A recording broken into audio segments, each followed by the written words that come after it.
Honourable members, the prayer. Lord, the God of righteousness and truth, grant to our Queen and to her government, to members of the Legislative Assembly and to all in positions of responsibility, the guidance of your Spirit.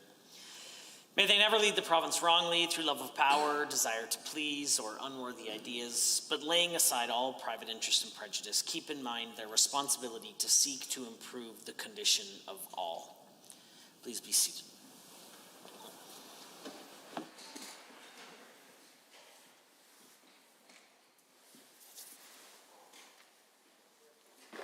Introduction of visitors, introduction of guests, ministerial statements, member statements. The honourable member for Calgary-Buffalo has a statement. Since forming government, the UCP has repeatedly downloaded costs and cuts onto municipalities and ultimately onto Albertans. The UCP seem to forget there is only one taxpayer, and any of these costs being downloaded will mean higher property taxes for Alberta residents or cuts to services for municipalities to fill the fiscal hole created. And in some cases, it even threatens the viability of smaller communities across the province. The UCP have already cut grants in place of taxes, downloaded rural policing costs, and made massive cuts to municipal sustainability initiative funding. In their last budget, the UCP cut MSI funding by 25% on top of cuts announced in previous budgets. This funding is used to build roadways and bridges, water and wastewater systems, recreation and sports facilities, and public transit facilities like the Green Line in Calgary. At a time when Alberta is facing high unemployment and an economic crisis, this funding could be used to put Albertans back to work and build necessary infrastructure. Without it, municipalities will now have to decide which projects go ahead and which ones don't, leaving much-needed jobs on the table. The UCP are implementing this budget cut in Bill 56, the Local Measures Statutes Amendment Act. But rather than give this bill the debate it deserves, the UCP have used their majority to move to shut down debate on this bill. They know this bill will only do one thing, make life harder for Albertans. As a result, they would rather run scared and hide. They're trying to hide from the town and city councils across this province who will surely have questions about this bill at the upcoming AUMA convention this week. And while the UCP try and run and hide, we will deliver a message to these municipalities that Albertans, we stand with Albertans in their corner. These cuts must be opposed so that we can create jobs for Albertans and build a better future for our province. Thank you, Mr. Speaker. The honourable member for Calgary North. Assalamu alaikum and Ramadan Mubarak. I'm honored to rise today as a member of this House and as a member of Islamic faith to recognize the holy month of Ramadan that began today on April 13th. Ramadan is a time of spiritual reflection and personal growth. As we fast from dawn to sunset during this holiest and most solemn month of the year, we deepen our faith and we seek spiritual renewal and reflect on ourselves, our values, and our actions. Fasting is one of the 5 pillars of Islam. It teaches us patience, generosity, discipline, and unity. Sharing, caring, and giving are important features of the holy month. Ramadan reflects self-discipline, sacrifice, and most importantly, Mr. Speaker, empathy for those who have less. This year, like last, Muslims will be praying at home in household family setting because of pandemic laws and reduced capacity at places of worship. I know personally how difficult it is that you cannot come out to gather for nightly iftar dinners, gather for communal prayers in mosques, and organize charitable activities like the ones that usually take place. But I also know that safely celebrating Ramadan virtually or in spirit has meaningful purpose for those who observe. This year, Muslims across the world will be praying and remembering the lives lost during the COVID-19 pandemic. Muslims will keep doing what they have been doing before and during Ramadan, leading on the front line every single day. Alberta's Muslims are doctors, nurses, first responders, scientists, small business owners, retail workers, and more.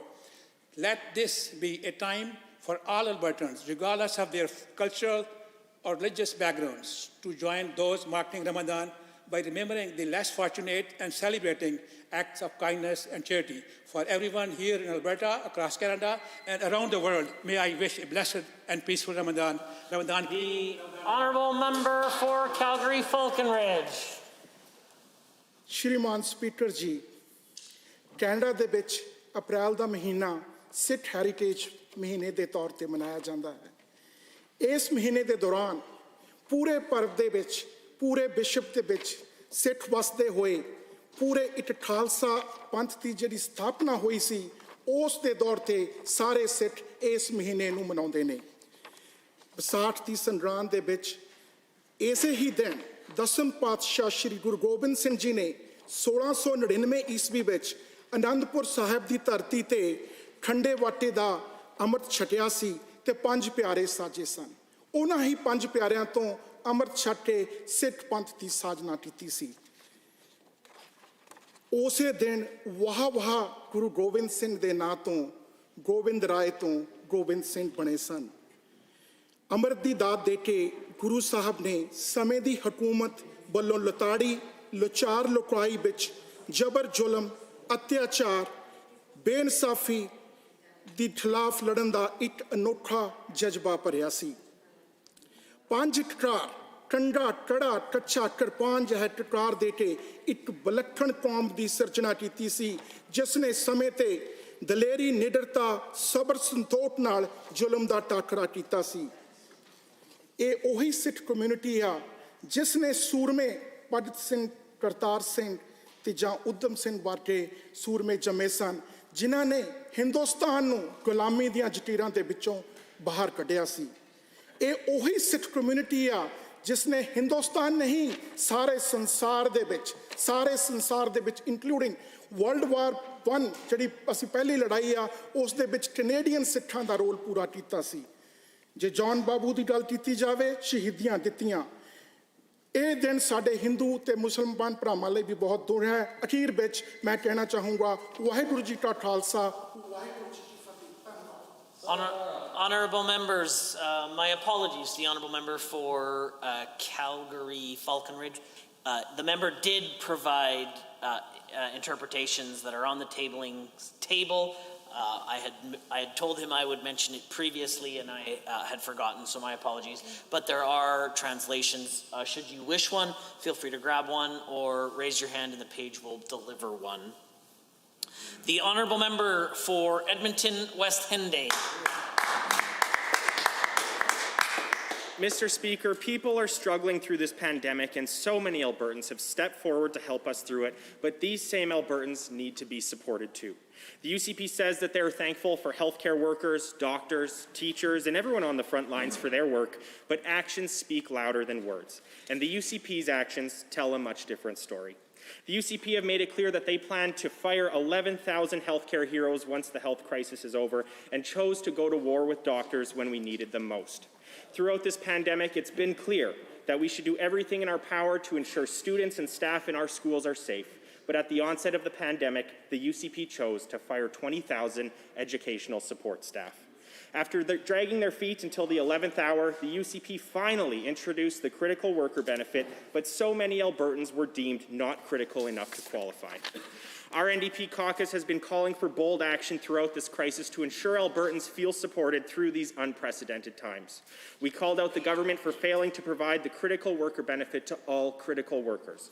We called on the government to increase supports for businesses forced to shut down during this third wave. We called upon the government to cap skyrocketing utility bills and insurance fees that Albertans have had to contend with as people stay home to stop the spread of COVID. Mr. Speaker, on this side of the House, we don't have MLAs protesting the health guidelines or booking international flights to abandon the province because of, quote, family traditions. So while the UCP is busy spending $30 million a year to attack children's cartoons, at the same time failing to leverage hundreds of millions of dollars from the federal government, the NDP is standing with Albertans. This unprecedented health and economic crisis requires bold action, and the NDP will continue to call on this government to take the necessary steps to support the well-being of all Albertans. Thank you. The honourable member for Lethbridge East. Thank you, Mr. Speaker. Lethbridge and area plays an important role in Alberta as a gateway to the northwestern United States. As the largest municipality within driving distance of the U.S. border, Lethbridge is a central hub for international imports and exports in Alberta. Mr. Speaker, the strategic economic advantages of southern Alberta are vast. We are home to 70% of Canada's irrigated farmland, 8,000 kilometers of canals and pipelines, and our government is going to increase that.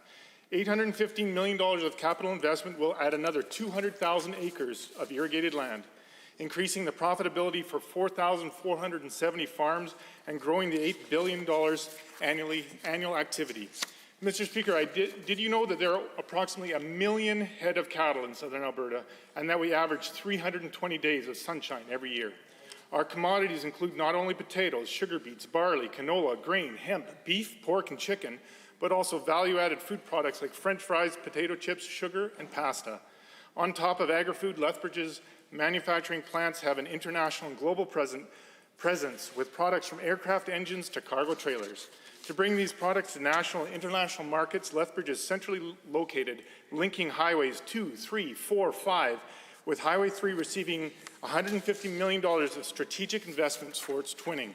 Additionally, we have critical access to shipping by train to our own rail yards and sidings. Our government also invested to improve the infrastructure of our airport's runways and terminal area, and we are close to state-of-the-art Coots Sweetgrass border crossing. With all these great industries operating in and around Lethbridge, it more than deserves to be recognized as Canada's Western Gateway. With continued support from Alberta's government, things like pre-inspection for commercial shipping units could be established, which would expedite the process for crossing the border, increasing trade and efficiency. Lethbridge and the surrounding area have a huge global economic impact with room to grow. Carefully planned strategic investments like the ones we've seen will continue to strengthen our economy in Lethbridge, Alberta, and Canada. The honourable member for Edmonton-Glenora. Mr. Speaker, the only reason this legislature has been able to continue running during the COVID-19 pandemic is because of the hard work and diligence of so many staff. Cleaning, IT, pages, LASS, sergeants, facilities, and so on. These are the people that have continued to perform essential tasks in unprecedented circumstances. I want to take a moment to thank them. This building is both a symbol for the people of this province and a vital space for democracy to raise concerns, including how this pandemic is being managed. I want this building to stay open. I will keep showing up and fighting for Albertans. I am deeply concerned about reports that at least 4 people who work in this building have COVID-19. There has been little or no public acknowledgement of these cases from the government. We found out about the first case when the media called us last Friday. This is not okay, Mr. Speaker. Staff working in this building, doing everything in their power to keep us safe, deserve full transparency. They deserve to know the risks, especially in a building with so many people coming and going. I'm calling on the government to provide full disclosure of its COVID-19 cases and to provide information to the people working in this building about what's being done to address the situation. We've seen this done very well before when members from both Grand Prairie and Edmonton-Ellerslie were confirmed to have COVID-19. The Premier also disclosed when he was a close contact. I appreciated that. Let's carry these practices forward. This government already has been criticized for a lack of transparency, failing to tell people in this building about the risks they're exposed to, highlights just how secretive this government has been. So to those people with COVID-19, I wish you a speedy recovery. I hope you get back to work soon, regardless of which party you belong to. Thank you. The honourable member for Grand Prairie has the call. Thank you, Mr. Speaker. It's my pleasure to rise in the Assembly this afternoon. In the spirit of the beloved author Dr. Seuss, I humbly present the following poem for consideration. 1 MLA, 2 MLA, orange MLA, blue MLA. What will history say? Will they wipe us away? We all know there's brains in our heads and feet in our shoes. We can steer ourselves any direction we choose. But isn't it helpful to learn from before, rather than repeating those actions once more? Do we want to choose not to know from the goers before us and their places of go? History teaches or begs a repeat. I want to hear from history as long as I sit in this seat. Instead of erasing those who've gone before, I hope we'll consider, I hope we'll explore the world that they lived in, the things that they knew, what they did that was brilliant, what they learned not to do. From world leaders like Churchill, from people of fame, from days that are over, will we now hurt their name? Do we understand? Have we even tried Do we really know what they faced in their time? I hope those after me will choose to be kind, will seek understanding instead of rewind. So, Mr. Speaker, to the world I implore, stop canceling culture and instead choose explore. As we look up and down streets, look them over with care. About some we may say, we choose not to go there. And we have that option to learn from the past, instead of expecting those people to know of the places from this time, places they couldn't go. Instead of requiring those who've gone before to understand our time, need I say more? Thank you, Mr. Speaker. The honourable member for Drayton Valley Devon has a statement. Thank you, Mr. Speaker. The government recently released the new K-6 draft curriculum fulfilling a campaign promise. The draft curriculum was produced and vetted by a curriculum advisory panel. 8,500 Albertans provided feedback through public consultations. 102 experienced elementary teachers provided feedback, as well as the Association of Alberta Deans of Education and over 30 Faculty of Education professors. As is always the case, Albertans have spoken up both in praise and criticism of the new program of studies. Many educators believe that the new curriculum's re-emphasis on traditional math logarithms and the de-emphasizing of discovery math is going to help Alberta's students reverse the trend in declining international math scores. Some teachers have reached out to me worried about the amount or age appropriateness of the content of social studies. As I studied the K-6 social studies curriculum, I saw many positives. I liked the way it is organized with an organizing idea, guiding questions and knowledge, understanding, and skill objectives. It is clearly divided into traditional components of history, civics, geography, and economics, with a new component added in, financial literacy. I liked the chronological progression through the grades from First Nations, ancient and medieval societies, Canadian history, settling of Alberta, the Northwest, and the Great Migration. I see the touchstones that will help our students understand that the world that they live in today, from various faiths to First Nations, European, French Canadian cultures, etc. Yet there are still challenges. Expecting teachers to implement all of the disciplines of learning in 1 year is going to be very difficult. I would encourage educators to participate in validating the new program of studies. I would suggest that the Minister of Education engage the Alberta Regional Professional Development Centre moving forward. Let's make sure that we develop age-appropriate resources and assessments. If we do all of this, I believe we will have, once again, developed a world-class curriculum for our students. The honourable member for Highwood. Thank you, Mr. Speaker. Every Albertan can agree that throughout the course of the COVID-19 pandemic, there has been uncertainty in the matter of what we can do with our family or friends, where and how we work, and how we can support our local businesses. There are many individuals and groups that we owe deep gratitude for their efforts in recent months, particularly those providing essential services and on the front lines of healthcare. But I'd also like to recognize one particular group today, that being those who work in and own our restaurants, bars, and cafes. These businesses have experienced direct uncertainty throughout the entirety of the COVID-19 pandemic. Specifically speaking, at the start of the pandemic, they were required to shut down for dining. Then they were able to reopen for a handful of months, but now they are in an everlasting loop of restrictions. This is an incredibly difficult situation for any business to go through, but it never stopped these individuals from persevering throughout this mass uncertainty by adjusting their operations to meet our provincial guidelines so that they were able to stay open, keep their employees working, and pay their bills. Furthermore, these businesses never hesitated to continue to brighten people's day throughout their non-stop hard work. And from what I have seen, they have never shied away from stepping up in every way possible for their community. I want to remind Albertans that these businesses are staple members of the community. They are the stores that greet us with a smile every morning in our coffee shops, or the ones who ensure amazing service and the best meals possible when we dine out. In my mission to continue to support our local businesses, I hope all Albertans will continue to make an extra effort to support these businesses through ordering takeout or dining on their patios throughout the last push of this pandemic. Thank you, Mr. Speaker. Honourable members, oral question period. And the Leader of Her Majesty's Loyal Opposition has the call. Mr. Speaker, we know the latest restrictions, while necessary, come at a cost, especially to struggling businesses. Now, while I'm pleased the Premier took our advice and threw away his unenhanced benefit, his old grant simply wouldn't be enough. It limits support to business owners who have already received funding to just $10,000. Mr. Speaker, in Ontario, it's $40,000. The Premier claimed he's offering the most, but that is false. It's mile wide and an inch deep. Will he commit today to matching the $40,000 offered in Ontario, yes or no? The Honourable the Premier. Thank you, Mr. Speaker. I appreciate the question. In fact, but the Leader of the Opposition is mistaken.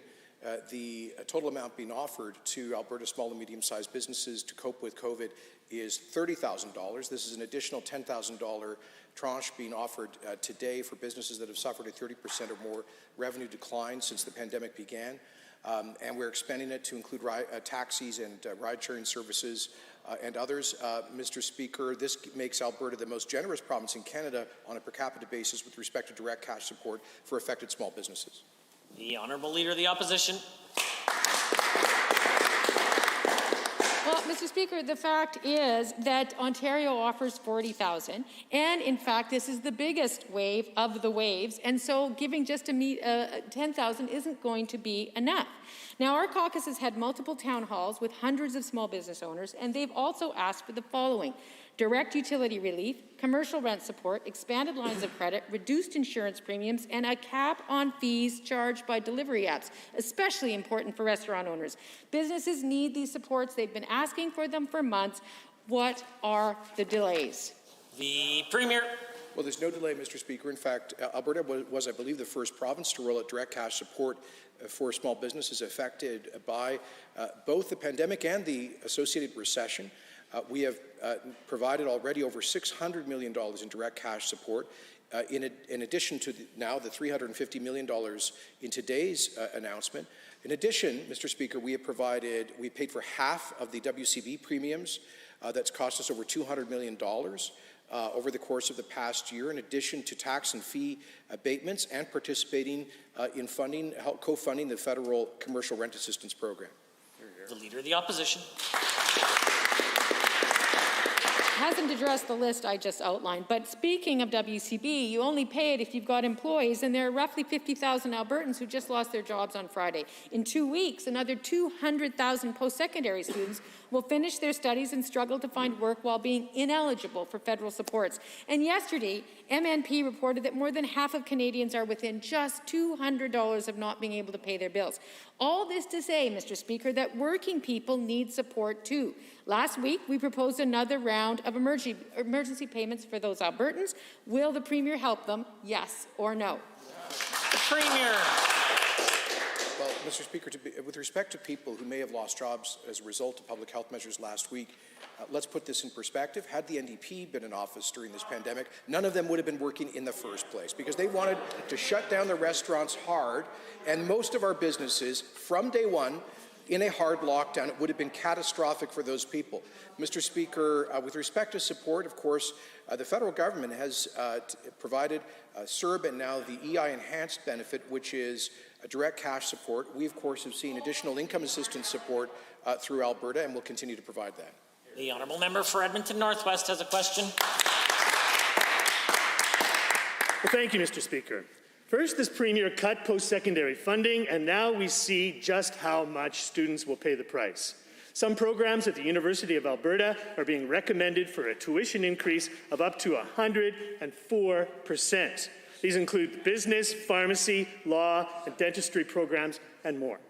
To the Premier, post-secondary can serve as an economic engine for Alberta's future, but students must be able to afford their education in the first place. Will this government immediately reverse their cuts to post-secondary? The Premier. Well, Mr. Speaker, first of all, the government has not received a proposal in that respect from universities. Secondly, I would point out that our tuition rates are equivalent to those in British Columbia, but below the national average. Particularly for professional degrees, Mr. Speaker, tuition in Alberta is substantially below.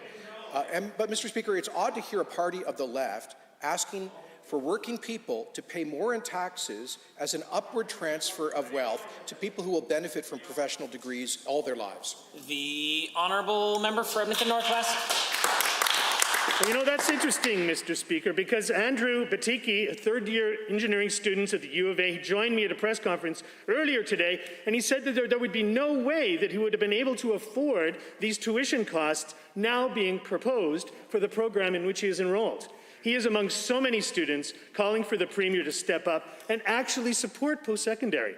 To the Premier, how exactly does turning away future engineering students like Andrew help Alberta's economic future? The government has not created jobs that it's promised, and now it wants to grind future. The Honourable the Premier. Mr. Speaker, under the NDP and previous governments, we ended up with an unsustainable situation where the per-student costs for post-secondary education in Alberta were by far the highest in the country. In the cases of our two largest universities, about $18,000 and $16,000 per capita respectively, versus half of that at some of the country's leading universities, for example, in Quebec, Ontario, and British Columbia. Mr. Speaker, we ask our universities to learn to operate as efficiently as those in other parts of the country, and that is a reasonable... The honourable member for Edmonton Northwest. Anita Cardinal Stewart, second-year law student at the University of Alberta and the president for the National Indigenous Law Students Association, said that her tuition in her program is due to increase by 45% to nearly $17,000 per year. Anita is worried about Indigenous students who already face so many barriers with accessing post-secondary. Premier, such exorbitant tuition increases require specific approval from your Minister of Advanced Education. Will the Premier direct his minister to block these tuition increases, and then will the government step up and finally properly fund post-secondary? The Honourable Premier. Once again, Mr. Speaker, we've not received a request. I would just point out to the members opposite that if we continue to operate massive deficits, it's precisely those students who will end up having to pay for that, plus interest, through their future taxes. The great advantage of this province, in part, has been its fiscal advantage, Mr. Speaker, and I can't imagine why a student would leave Alberta to go and pay higher tuition in another province that receives substantially lower subsidies for their post-secondary institutions. Honourable member for Edmonton Whitemud is next.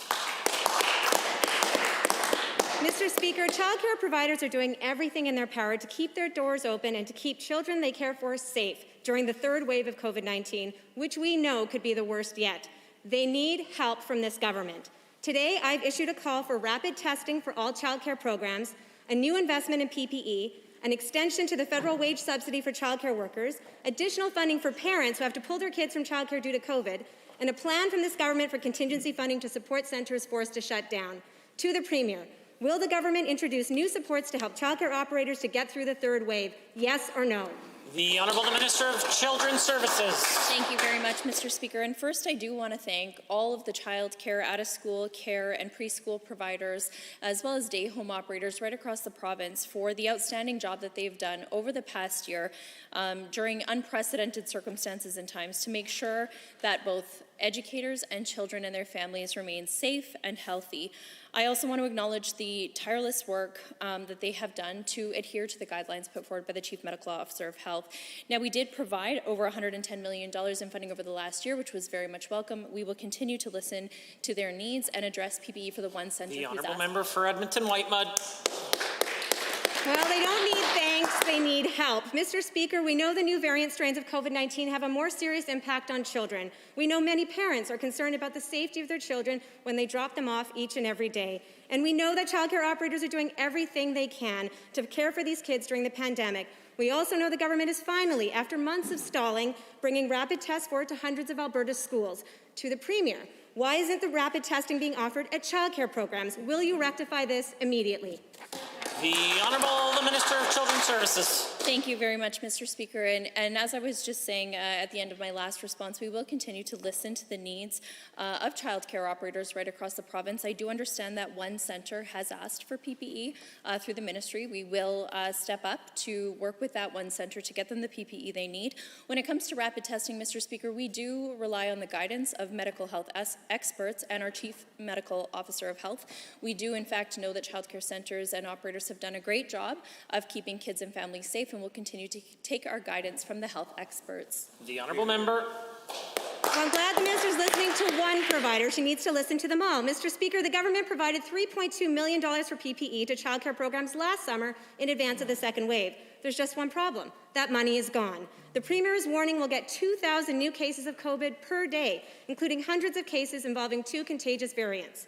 If childcare programs needed funding for PPE during the second wave, and they definitely did, to be clear, why hasn't an emergency fund for PPE been provided for the third wave? What exactly is the Premier and these ministers doing all day? It certainly isn't taking the necessary step to keep kids and staff in childcare programs safe. The Honourable Minister. Thank you very much, Mr. Speaker. And as I've said a number of times in this House, we've continued to meet with and listen to childcare operators, providers, and educators over the past year to get an understanding of their needs. We have been very flexible. We've worked with our working group to make sure that the dollars provided through both the federal and provincial governments were flexible enough to meet the needs of providers, whether it was supporting the wages of staff, the fees of parents, or PPE to keep kids and staff safe. The Honourable Member for Edmonton South. On Friday morning, our caucus was informed by the media that there was a confirmed case of COVID-19 involving a staff person in the Premier's office. We confirmed this with the government. But the Premier's office refused to confirm this to members of the media for over 3 days. Now, as we understand it, there are 4 confirmed cases. When was the Premier informed of the COVID cases in his own office, and what has been done to address this concerning situation? Why hasn't there been more transparency in these cases? The Honourable the Premier. Well, Mr. Speaker, it is, I think, a violation of privacy to release the names of individuals based on their health condition. I'm shocked that the NDP would ask for such information. I'm aware of 2 members of my staff who have tested positive and are in self-isolation, as are their close contacts. They're rigorously following all of the appropriate protocols per Alberta health guidelines. But, Mr. Speaker, beyond that, we're not going to violate people's privacy rights. Honourable Member for Edmonton South. Thank you, Mr. Speaker. We're not asking for names, we're asking for transparency. Many members of this Premier's political staff work in close proximity with MLAs, ministers, public servants, members of the media, and the people who keep this building safe and clean. Past precedent has led to immediate public notification of cases when they involve people in this legislature. This was done when both the member from Grand Prairie and the member for Edmonton-Ellerslie were confirmed to have COVID-19. To the Premier, why is there so much secrecy involving these cases? How many people are currently in isolation as a result of the infections or close contact? And are any members of the government cabinet involved? The Honourable Premier. Mr. Speaker, I would give a pro tip to the member from Edmonton South. If he's heard the answer to his question, and perhaps you want to modify the question. I answered that question already, Mr. Speaker. There's 2 members of my staff who have tested positive and are in isolation, as are all of their close contacts, all of whom went through testing and tested negative, Mr. Speaker. And so we, like any employer, like any workplace, people scrupulously follow, at least in this instance, the Alberta health guidelines. The Honourable Member for Edmonton South. Thank you, Mr. Speaker. It's unfortunate because this Premier has already lost the trust of Albertans. He's lost the trust of his own party, and he's lost the trust of his caucus. This Premier is also at risk of losing the trust of the very people working to keep us safe in this legislature. There's been no public notification of COVID-19 cases on these premises, while staff are tasked with cleaning ministers' offices, staff offices, washrooms, and the very chamber where we sit currently. To the Premier, shouldn't legislature staff have the right to know where these confirmed cases of COVID are happening in the building? The Honourable Premier. Mr. Speaker, like any employer, like any individual who has come into close contact with COVID, they are notified. They're notified by contact tracers and by courtesy by the people who have tested positive. I don't understand what the member is suggesting. Is he suggesting that, as his colleague from Edmonton, Glenora, did, that we should violate individual Albertans' privacy rights and open them up to, of course, what they really want is to send their online trolls out to attack these people for being sick. Shame on them. A point of order is noted at 2:05. The honourable member for Calgary Klein. Mr. Speaker, we asked small businesses to sacrifice for the greater good, and now we need to be there for them. Reduced traffic and public health restrictions have put these companies at risk. That is why I'm thankful for our government that they have provided supports in order to help ensure that these companies can keep their doors open. One of the ways that we have done so is through the Small and Medium Enterprise Relaunch Grant. To the Minister of Finance, how many people have applied for this grant and for how much? The Honourable the Minister of Finance. Well, thank you, Mr. Speaker, and to the member for the question. Our government has provided billions of dollars in direct support and deferrals to support small businesses through the pandemic. We've deferred and abated WCB premiums, deferred corporate income taxes, education property taxes, deferred utilities, and provided the Small and Medium Enterprise Relaunch Grant. Through the first 10 months of the program, Mr. Speaker, we saw nearly 100,000 small businesses apply for funding, which will result in $630 million of support. Well, member for Calgary Klein. Thank you, Mr. Speaker, and thank you to the Minister for his response. Given that Alberta recently reintroduced public health measures, and given that many small businesses, such as fitness studios, restaurants, and more, are currently being affected by those restrictions, support is critical to ensure that these hardworking entrepreneurs don't sink. Can the Minister of Finance tell us what the government is doing now to support businesses affected by the latest round of public health restrictions? The Honourable Minister of Finance, President Treasury Report. Well, thank you, Mr. Speaker, and again to the member for the question. Earlier today, the Premier and the Minister of Jobs, the Economy and Innovation made an announcement presenting, basically offering a new program to Alberta small businesses that are being challenged because of the latest round of public health measures, providing up to $10,000 of additional funding. Mr. Speaker, that brings the total funding for small and medium-sized enterprises up to $30,000 per business during the pandemic. Honourable member. Thank you, Mr. Speaker. Given that's great news, but also given that recently I've heard from hotel operators as well as cab drivers in my constituency that they were not able to previously receive this grant, and given that these businesses, although not directly asked to close down, we know that they've been impacted by public health measures and the closure of Canada's borders to travellers. Can the Minister confirm that these businesses will be able to or will be eligible for this latest round of grants?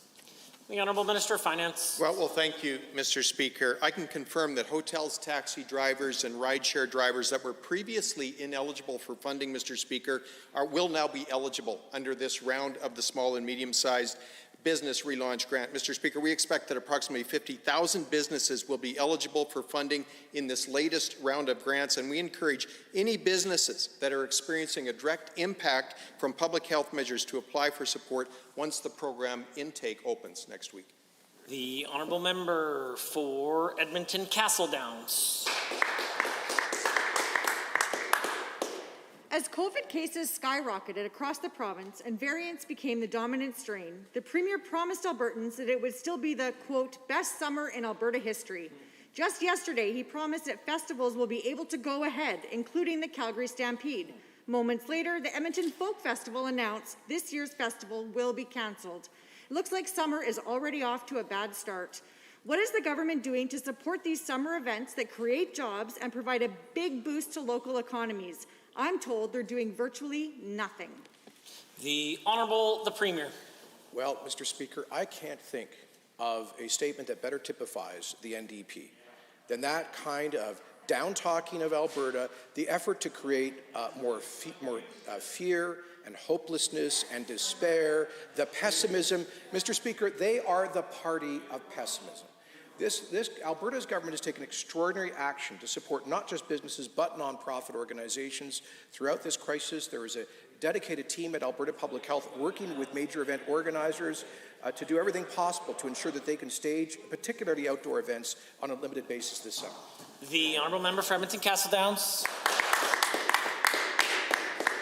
Given that the Edmonton Folk Festival isn't the only one that has been cancelled, and given that the Mayor of Calgary has said that the Calgary Stampede proceeding depends on the spread of the variant, and if it goes ahead, it will also be at a limited capacity, And given that the Premier sat and did nothing as variant cases surged across Alberta, and now we're on track for 2,000 new cases a day, to the Premier, if the Stampede and Calgary Folk Festival are cancelled or run in limited capacity, will he admit that it's his fault for not acting sooner to slow the spread of COVID-19?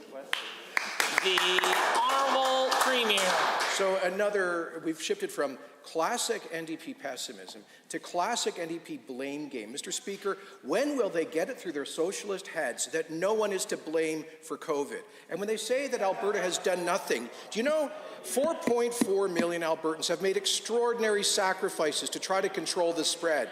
We have had since November, a ban on indoor social gatherings. Grandparents have not been able to hug their grandchildren. And the NDP call that nothing?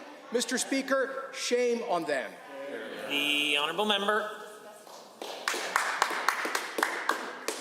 Given that the Premier has proclaimed this summer to be the best in our history, despite rising COVID case counts and a third wave that risks being even bigger than the second, and given that this creates a lot of uncertainty for these events, despite it taking months of planning to secure artists, vendors, and hire staff in order to pull off these events, will the Premier promise that if these events go ahead with planning only to have the rug pulled out from under them, like the government did last summer in their failed Calgary relaunch, that they will compensate these festivals and events for any costs incurred?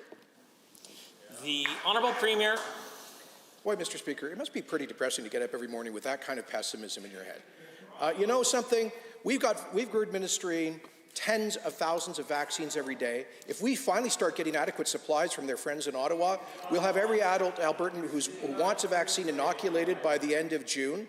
And Mr. Speaker, that is a huge game changer. By the way, come to think of it, has any member of this place ever heard a New Democrat hold Ottawa accountable for choking us on vaccine supplies in the first 3 months of this year? I wonder why not, Mr. Speaker. The Honourable Member for Calgary-McCall.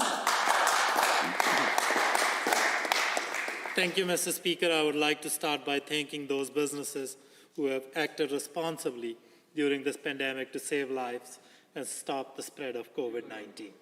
I have heard their concerns about those restaurants and bars choosing to defy the public health order and remain open despite being ordered to close, and the risk this poses to the health and well-being of Albertans throughout the community. To the Minister, why has enforcement of establishment breaking the law been so slow in some cases? How is that fair?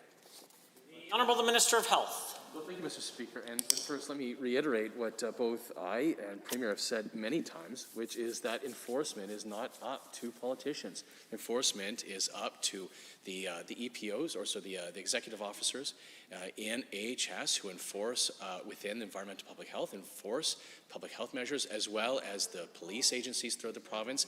That's how we should have decisions be made about law enforcement and enforcing, including these public health measures. That's the right thing to be doing. And we will continue, though, Mr. Speaker, to make sure throughout the pandemic that AHS has all the resources they need throughout the pandemic. The Honourable Member for Calgary-McCall. Given that 17 members of UCP caucus have openly stated they don't support the public health order and intended to fight them, and given that their comments have emboldened some restaurants, bars, churches, and so on to violate the public health orders, and given the Premier talks tough some days about his crumbling caucus and other days he seemed too keen to give them a pass, when will the Premier confirm for the record of this House that if any member of his caucus is caught eating in a restaurant or bar in direct violation of public health orders, that they will be immediately removed from the UCP caucus? The Honourable Premier. Speaker, yesterday I made clear that it would not be acceptable, I think, to any caucus to have people willfully engaging in civil disobedience, period. Member. Thank you. Given that Minister of Health brought in new provisions in the Alberta Health Act that allow AHS to recover the cost of enforcing public health orders from individual and organization, and given that in our technical briefing with officials on this legislation, they explicitly stated that the intent was to recover costs of enforcement, and the example given was Grace Life Church. Can the Minister of Health provide a cost estimate for how much will be recovered from Grace Life Church to help pay the cost of month-long investigations and enforcement action taken in relation to public health order violations? The Honourable Minister of Health. Mr. Speaker, I just want to point out, the previous question we had from that caucus was the allegation that we had done nothing. Exactly. And we keep on hearing that from members opposite. They keep on making this allegation. They're trying to create this narrative that we've done nothing. And then thankfully, we hear from this member of the NDP caucus admitting that we have done something. We've made through legislative changes, through policy changes, and as well making sure that AHS throughout this pandemic will have all the resources that they need, Mr. Speaker, to reply to the pandemic. It's the right thing to do. We are doing it, and thank you to the member for acknowledging this government has done something. The honourable member for Bonnyville Cold Lake St. Paul. Thank you very much, Mr. Speaker. Back in March, Alberta's government announced a $50 million commitment to modernize and improve rural health facilities across the province over 3 years. The revitalization of these health centres is a much-needed boost to health care in rural communities and will improve services for patients. Given that we announced over 15 revitalization projects as part of this commitment to the Minister of Health, what was the process for deciding which rural health facilities would receive funding? The Honourable the Minister of Health. Well, thank you, Mr. Speaker. And each year, AHS, in consultation with government, determines which programs and services should be revitalized and in which communities. AHS is responsible for delivery of health services and is in the best position to determine the needs of their rural health facilities on a prioritized basis. And the priority projects have been identified in all 5 health zones across the province. These projects ring in at about $5 million or less and are expected to create about 280 construction jobs and stimulate the local economies. The funds are important to upkeep quality care and the long-term sustainability of our health facilities. Member for Bonnyville Cold Lake St. Paul. Thank you, Mr. Speaker, and thank you, Minister. Given that $5 million has not been allocated at this time and being held for future projects, and given that health facilities, especially in rural communities, are always in need of improvements and maintenance to ensure quality patient care, to the same minister, will this money be used as a contingency, or can it be used for general improvements in facilities not included in the announcement? The Honourable Minister. Thank you, Mr. Speaker. And as the member noted, we are investing $50 million over 3 years to upgrade rural health facilities throughout this fund. And currently, $45.5 million out of the $50 million is allocated for critical projects like the $3.5 million project for the emergency department renovation in the members' riding. And roughly $4.5 million is earmarked for future projects or for unforeseen project cost overruns. We're committed to improving these facilities to improve rural health care and the care that rural Albertans rely on, Mr. Speaker. The Honourable Member. Thank you, Minister. Given that we are revitalizing rural Alberta health facilities, and given that announcement like this support Alberta's commitment to supporting rural health care, and given that rural communities continue to struggle with high turnover rates and vacancies of medical professionals, and given that capital projects like these are vital to modernizing smaller rural facilities to ensure quality and timely delivery of health services, to the Minister of Health, do you believe that improving these facilities will help attract more medical professionals to stay in rural Alberta health facilities? The Honourable Minister. Well, thank you, Mr. Speaker. And we know that quality infrastructure is important to attract and to retain medical professionals in our rural communities. We're also investing $343 million for capital maintenance and renewal for health facilities. Last year, we announced significant investments to recognize the unique challenges faced by rural communities, including creating one of the best incentive programs for rural physicians in Canada. We're spending about $90 million as well this year to address rural physician recruitment and retention, including financial incentives, rural locum and on-call programs, the Rural Health Professions Action Plan, and medical education programs as well. The Honourable Member for Lesser Slave Lake. Mr. Speaker, a few weeks ago, the Lakeside Leader reported the Legacy Childcare in Slave Lake has daycare spots available without a wait list for the first time in nearly 4 years. Recognizing the importance of affordable and accessible childcare to the ongoing economic recovery from COVID-19, how does the Honourable Minister of Children's Services plan to ensure that childcare centres like Legacy continue to have plentiful childcare spaces going forward? The Honourable Minister of Children's Services. Thank you very much, Mr. Speaker. Now, we know that access to high-quality, affordable childcare for Alberta parents who need it is important, not only for working parents, but for Alberta's economic recovery. Now, unfortunately, the NDP had a pilot that used politics instead of data to attribute spaces to different communities, and they also picked winners and losers in terms of childcare centres and parents. Now, Mr. Speaker, this created a lot of disruption. We continue to move forward. We continue to provide the highest wage subsidies and top-ups for childcare operators and parents right across the country outside of Quebec, and we'll continue to make sure parents in this... The honourable member for Lesser Slave Lake. Mr. Speaker, given that COVID-19 pandemic will eventually come to a close, and given that once this occurs, more workers will begin to return to their workplaces, it is reasonable to expect that the childcare spaces available at daycares like Legacy will be filled, and if so, what will the minister do to increase the number of childcare spaces available in regions like Lesser Slave Lake? The Honourable Minister of Children's Services. Thank you very much, Mr. Speaker. Now, what we've seen is that 96% of child care centres across the province and preschools have opened, but they're only about 50% full. And data from StatsCan suggests that this is related to some fear around the pandemic. We do see the light at the end of the tunnel. We're going to continue to support child care operators as we roll out vaccines and get our province back to some sort of normal. But we also just closed an expression of interest, create spaces in areas of need right across the province, and I can check and work with the member opposite to see if there are in fact new spaces in their communities. The honourable member for Lesser Slave Lake. Thanks, Mr. Speaker, and thank you, Minister. Given that we know childcare spaces are needed in communities such as High Prairie and Wabasca, which presently lack the critical infrastructure and trained workers needed to have a licensed childcare program and facility of their own, despite demand for such services in the area, to the Minister, what supports are being made available and plans formulated to improve access to this critical service for residents of High Prairie, Wabasca, and the adjacent areas? The Honourable Minister. Thank you very much, Mr. Speaker. Now, as I said, we are using data and not politics to create spaces in areas of need across this province. That also includes in licensed centres, facilities, as well as day homes, because we know that that is a fit for many communities as well. I'll check to see if any of these operators that the member opposite has mentioned in fact applied through the expression of interest, and if they haven't, I'd still be happy to hear from these communities at any time on how we can improve access to quality childcare in these communities for these parents.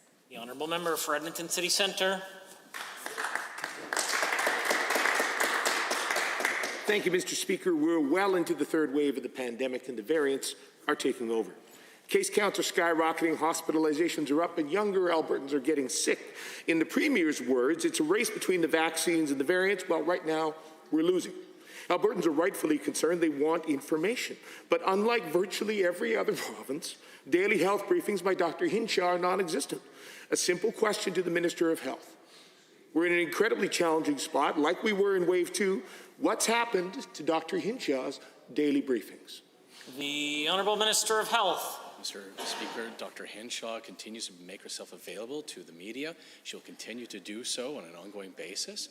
And I'm not going to take lectures, though, Mr. Speaker, from a caucus that has for years hidden allegations of sexual misconduct within members of their own caucus. I look forward to the member standing and telling us today that he's going to demand that the Leader of the Opposition tell the police about all that she knows about those allegations so that we can see the secrecy that happens within their own caucus. A point of order is noted at 2:23. The honourable member for Edmonton City Centre. Thank you, Mr. Speaker. Well, given the obvious desperation of the Minister of Health, and that over the summer Dr. Hinshaw repeatedly told the Public Health Act Committee that she gives advice, but he, the Premier, and the Cabinet decide, and given it's not up to her to decide on her briefing schedule, it is this desperate minister. And given there are deputies who've led briefings when she's been absent before, and they could do that again, and given we're seeing many Albertans start to lose faith in this government, their public health efforts, including members of the government caucus, because they're shifting stories to the minister, you have the authority. Can you commit to daily briefings Monday to Friday from Dr. Hinshaw during the third wave? The honourable minister. Thank you, Mr. Speaker. So the answer is no. All he had to do was say yes. He could have called on the Leader of the Opposition to stop being so secretive, start telling the police everything that she knows about these allegations. But instead, he's deciding to not. Mr. Speaker, we will continue to be transparent.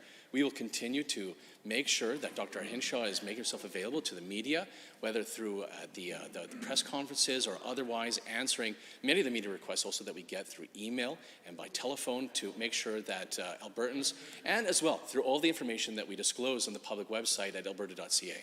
The honourable member for Edmonton City Centre.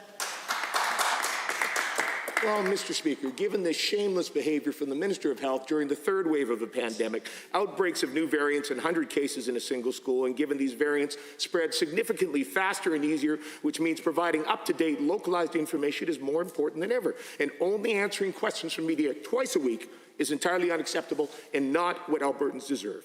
And given Dr. Hinshaw is our best asset to dispel myths about COVID-19, including those coming from this minister's own caucus, to the minister, if you won't commit to daily briefings, what do you have to hide? Why should Albertans trust you, and why won't you be honest, forthright, and direct? The Honourable Minister. We have been honest. We have been forthright. This idea that they would try to encourage the conspiracy theories that happen on the internet about our numbers and about the data. Perhaps he's also going to devolve into an argument about cycles of PCR tests if he's going to go down that road as well, Mr. Speaker. It's shameless behavior, Mr. Speaker, that he would continue to go down this path of trying to undermine the confidence in our public health measures, confidence of the people in the front lines trying to do their best to answer to this pandemic and make sure that all lives are being taken care of through the pandemic, Mr. Speaker. Shameless behavior, again, we see from the NDP. A point of order is noted at 2:24. The Honourable Member for Highwood is next. Thank you, Mr. Speaker. Our government has recently released our draft curriculum and has received some concerns from the public that our curriculum will hold our children back. Now, the members in opposition are not ones to shy away from twisting words in this curriculum to spread division within the public. And I know our government is committed to improving the quality of education from K to 6 and will not create an environment that would hold our children back. Can the Minister of Education please address the public and this House on how our government is committed to creating an environment that will set up our children for academic success? The Honourable Minister of Children's Services has risen. Thank you very much, Mr. Speaker, and to the member for the question. I know parents absolutely want the best education possible for their children. As the mother of 2 small children, I do understand wanting to make sure that kids have the success and knowledge that, or the skills, and knowledge that they need to be successful. And I know that this learning happens from a young age. The new curriculum, Mr. Speaker, is designed to move Alberta's education system forward. It will teach foundational knowledge, practical skills, critical thinking, including a strong focus on reading, math, and life skills like financial literacy that will make sure Alberta students have what they need to be successful. The Honourable Member for Highwood. Thank you, Mr. Speaker, and thank you to the Minister. Given that our government is taking steps to innovate an outdated curriculum by taking modernized approaches to important subject areas in our current state, and given that our students will now be exposed to practical life skills, such as personal finance and coding and so much more, of which I've received high praise from both teachers and parents. Can the Minister explain how the exposure to new ways of teaching and the introduction of practical life skills will create grounds for our students to accelerate forward?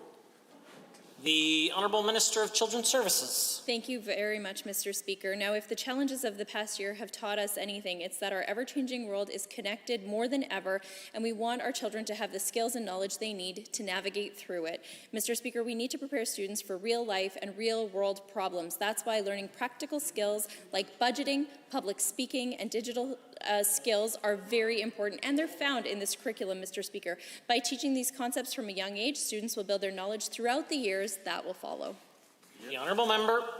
Thank you, Minister. Given that our government recognizes the importance of the community involvement in the creation of these school curriculums, and given that there is an opportunity right now for Albertans to voice their concerns directly to the government about specific subjects of the new curriculum, and given that the government will consider all the curriculum feedback that comes forward, can the Minister tell us how the community involvement that we have established in the creation of this curriculum will make Alberta's curriculum stronger than ever?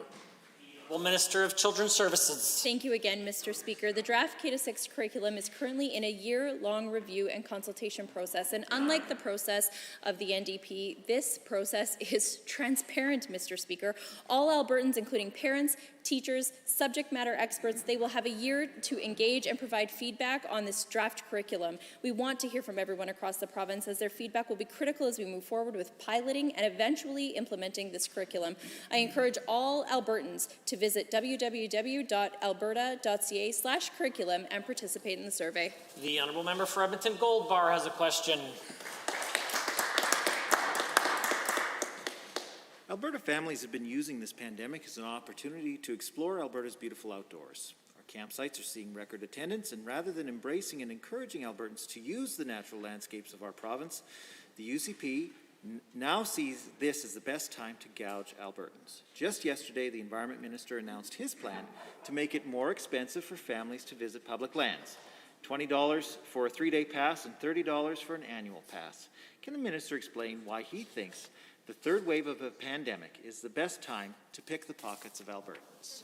The Honourable the Minister of Energy has risen. Well, thank you, Mr. Speaker. Bill 64, if passed, would provide funds that would go directly towards conserving and maintaining wilderness in areas that we cherish across the province. Revenue would support public safety and on these lands. It would allow for additional resources or boots on the ground to enforce rules to protect those lands. Albertans told us that they enjoy camping on Alberta's public lands and are willing to pay a nominal fee, and all of this funds will go towards maintaining and improving those lands. The Honourable Member for Edmonton Goldbart. Yeah. Given that none of the things that the Minister said were in the bill are actually in the legislation, and given that during a pandemic when Albertans are unable to visit friends or family, many are choosing to visit the outdoors, and given that the Environment Minister now sees this as a cash cow as opposed to a chance to celebrate Alberta's beautiful and scenic environment, will the Minister commit to delaying any new fees until the pandemic is finally over and done with? And if he can't, can he explain why he's in such a rush to take money from Alberta families just trying to enjoy the summer? The Honourable Minister of Energy. Thank you, Mr. Speaker. The member opposite referred to it as a cash call. Nothing could be further from the truth. It's these funds are for improvement of lands, and in fact, the RMA has supported the program, and I'll give you a quote. RMA applauds Alberta Environment and Parks for creating a fee program for backcountry random camping that will support responsible use of Alberta's public lands. The program provides for an important stream revenue that will be invested directly towards the safety, services, and protection of our public lands. The Honourable Member. Given the Minister keeps insisting that these guarantees on spending the revenue on the backcountry are in the legislation when they actually aren't, and given that this Minister was in such a rush to sell parks out from under the noses of Albertans, and given that camping is the one activity that many families can do during the pandemic, can the Minister explain the grudge that he has against campers? Why won't he just stop his camping tax? The Honourable Minister of Energy. Well, thank you, Mr. Speaker. That's just a ridiculous statement.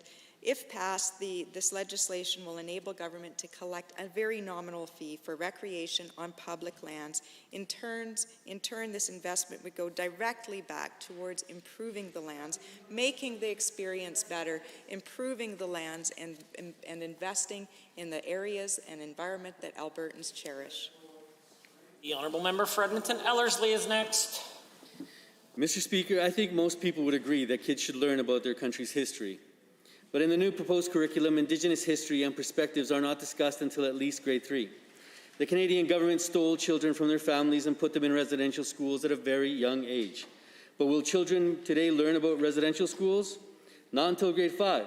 Mr. Speaker, if Indigenous children were old enough to be ripped away from their families and put in residential schools, children can learn about that plight. Why is the Premier and the Minister ignoring the calls of Indigenous peoples? Are they trying to write them out of history?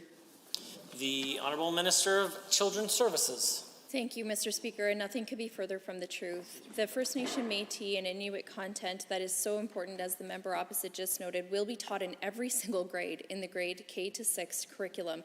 This was an important commitment that our government made to Albertans. For the first time, the new curriculum will teach students about the history and legacy of residential schools and the signing of treaties. Mr. Speaker, I encourage the members opposite to read the curriculum for themselves and see the extensive Indigenous content contained in it.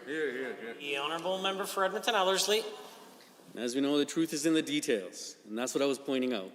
Given that the new curriculum will talk about the Ku Klux Klan, which includes teaching children their slogan, Mr. Speaker, and given that the new curriculum will have young kids honoring systems of war, not to mention teaching them about violent empires, to the Minister, why won't the new curriculum teach kids about residential schools until grade 5?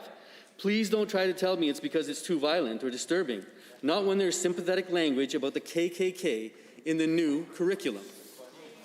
The Honourable Minister of Children's Services. Thank you, Mr. Speaker. All students will learn about the history of racism and discrimination in North America, and specifically right here in Alberta, Mr. Speaker. Students will learn about the legacy of racism and anti-Black racism. They will examine the impact of slavery, the fight for abolition, emancipation of enslaved people, and Canadian immigration policy on early modern Canada. Mr. Speaker, they will learn about the KKK, racial segregation, and the legacy of Jim Crow laws. Mr. Speaker, the injustices of our past must be taught and confronted in a real way in order for us to move forward. The honourable member for Edmonton Ellerslie, sans preamble.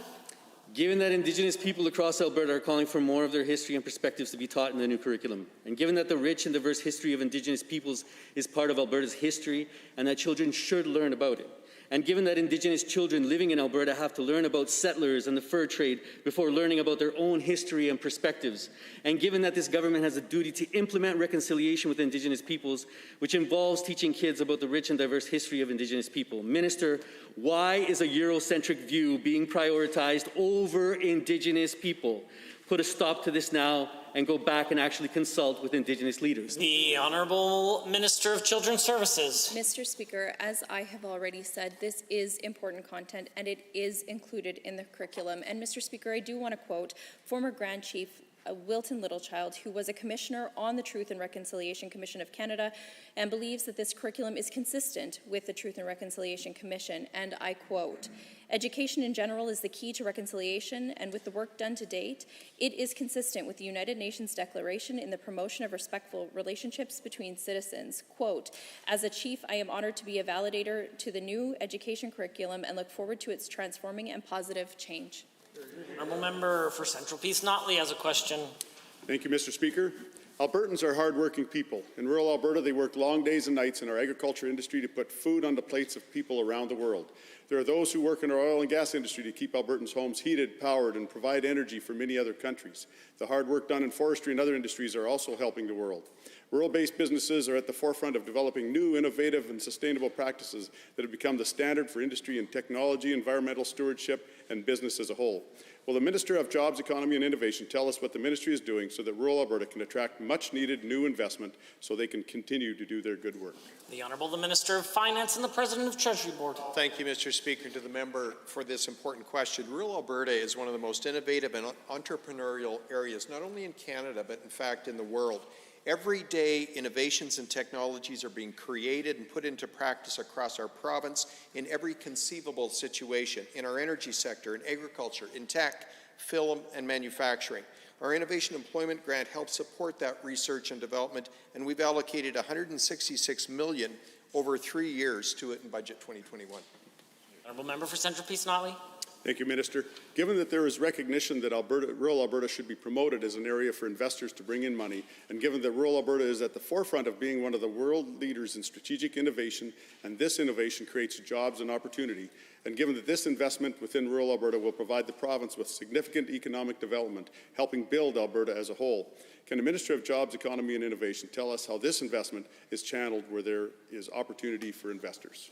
The Honourable Minister of Finance. Thank you, Mr. Speaker. Our recovery plan details a series of sector strategies that will play a big role in attracting investment into rural Alberta.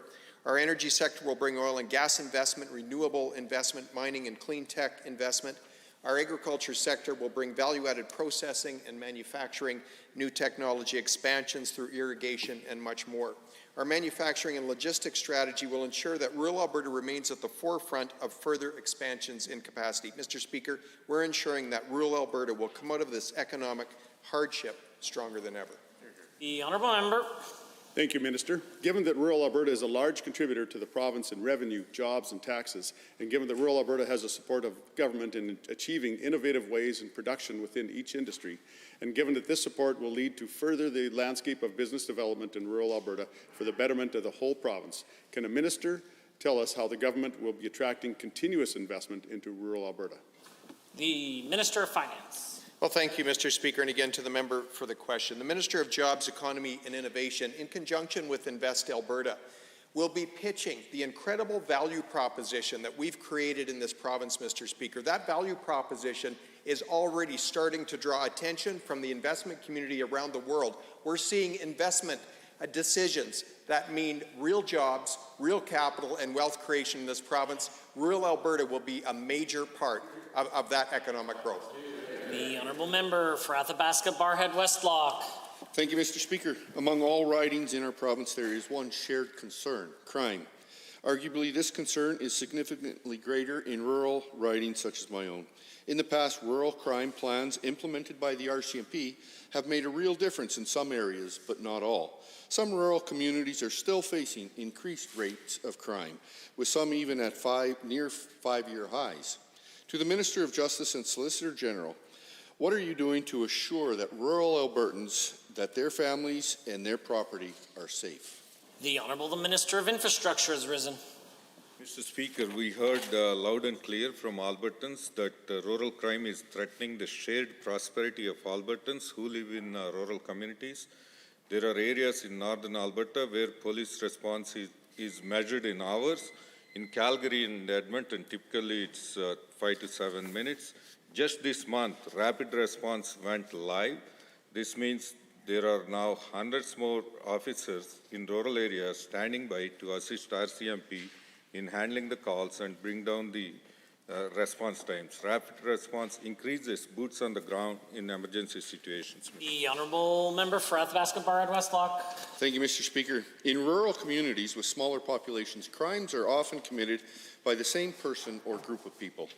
Given that many of these prior offenders are known to the broader community and law enforcement, and given that these repeat offenders are aware and already know the justice systems in place in their communities, to the same minister, what are you doing to ensure that repeat offenders are dealt with consistently and effectively across the justice system, especially in rural and remote communities?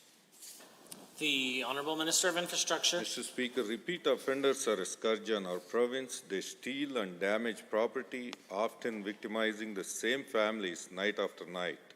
Alberta's government has implemented a number of measures, including the deployment of rapid response to ensure more officers are available to respond to a wider range of calls, the Scrap Metal Dealers and Recyclers Identification Act, which makes it difficult for criminals to sell stolen scrap metal, and the Trespass Statutes Amendment Act, which protects law-abiding property owners by bringing in tougher penalties. The honourable member for Athabasca Barhead Westlock. Thank you, Mr. Speaker. Given that some rural communities are facing increased rates of crime, and given that in rural communities the judicial system faces capacity challenges with rural Crown prosecutors and judges not having enough hours available for prosecution, once again to the Minister, what have you done to address backlogs and capacity challenges within the judicial system, especially in rural and remote communities across this province? The Honourable Minister. Thank you, Honourable Member, for those important questions. Hiring new prosecutors and support staff will ensure cases are heard more quickly and efficiently, and we focus those resources based on the seriousness of the case. And I want Albertans to know that we are also investing in justice infrastructure, with 13 upgraded over the past several years. The Minister of Justice and I also broke ground on the new Red Deer Justice Centre last year and a new Court of Appeal for all of Alberta last year. We remain committed to continuing to work with the judiciary to address the growing demand on criminal court resources. Honourable members, this concludes the time allotted for oral question period. In 30 seconds or less, we will proceed to the remainder of the daily routine.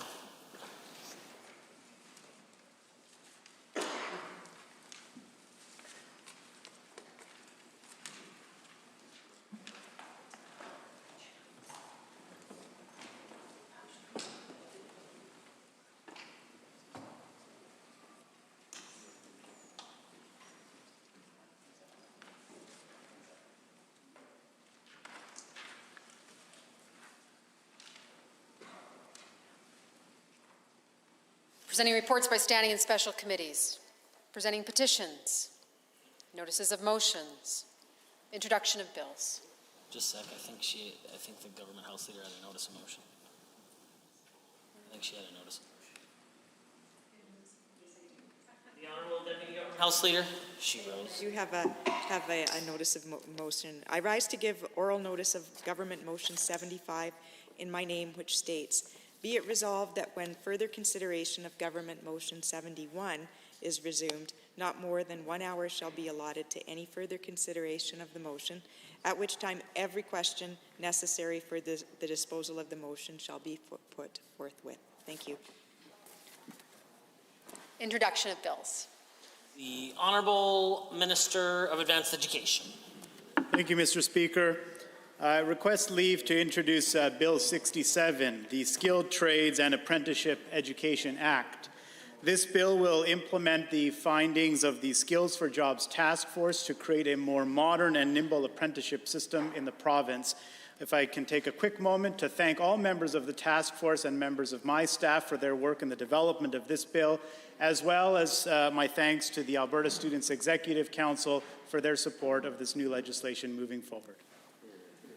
Honourable members, the Minister of Advanced Education has moved first reading of Bill 67, Skilled Trade and Apprenticeship Education Act.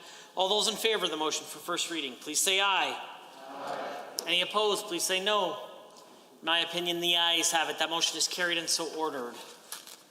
Bill 67, Skilled Trades and Apprenticeship Education Act is now read a first time. Tabling returns and reports. Are there tablings? Seeing none, the clerk.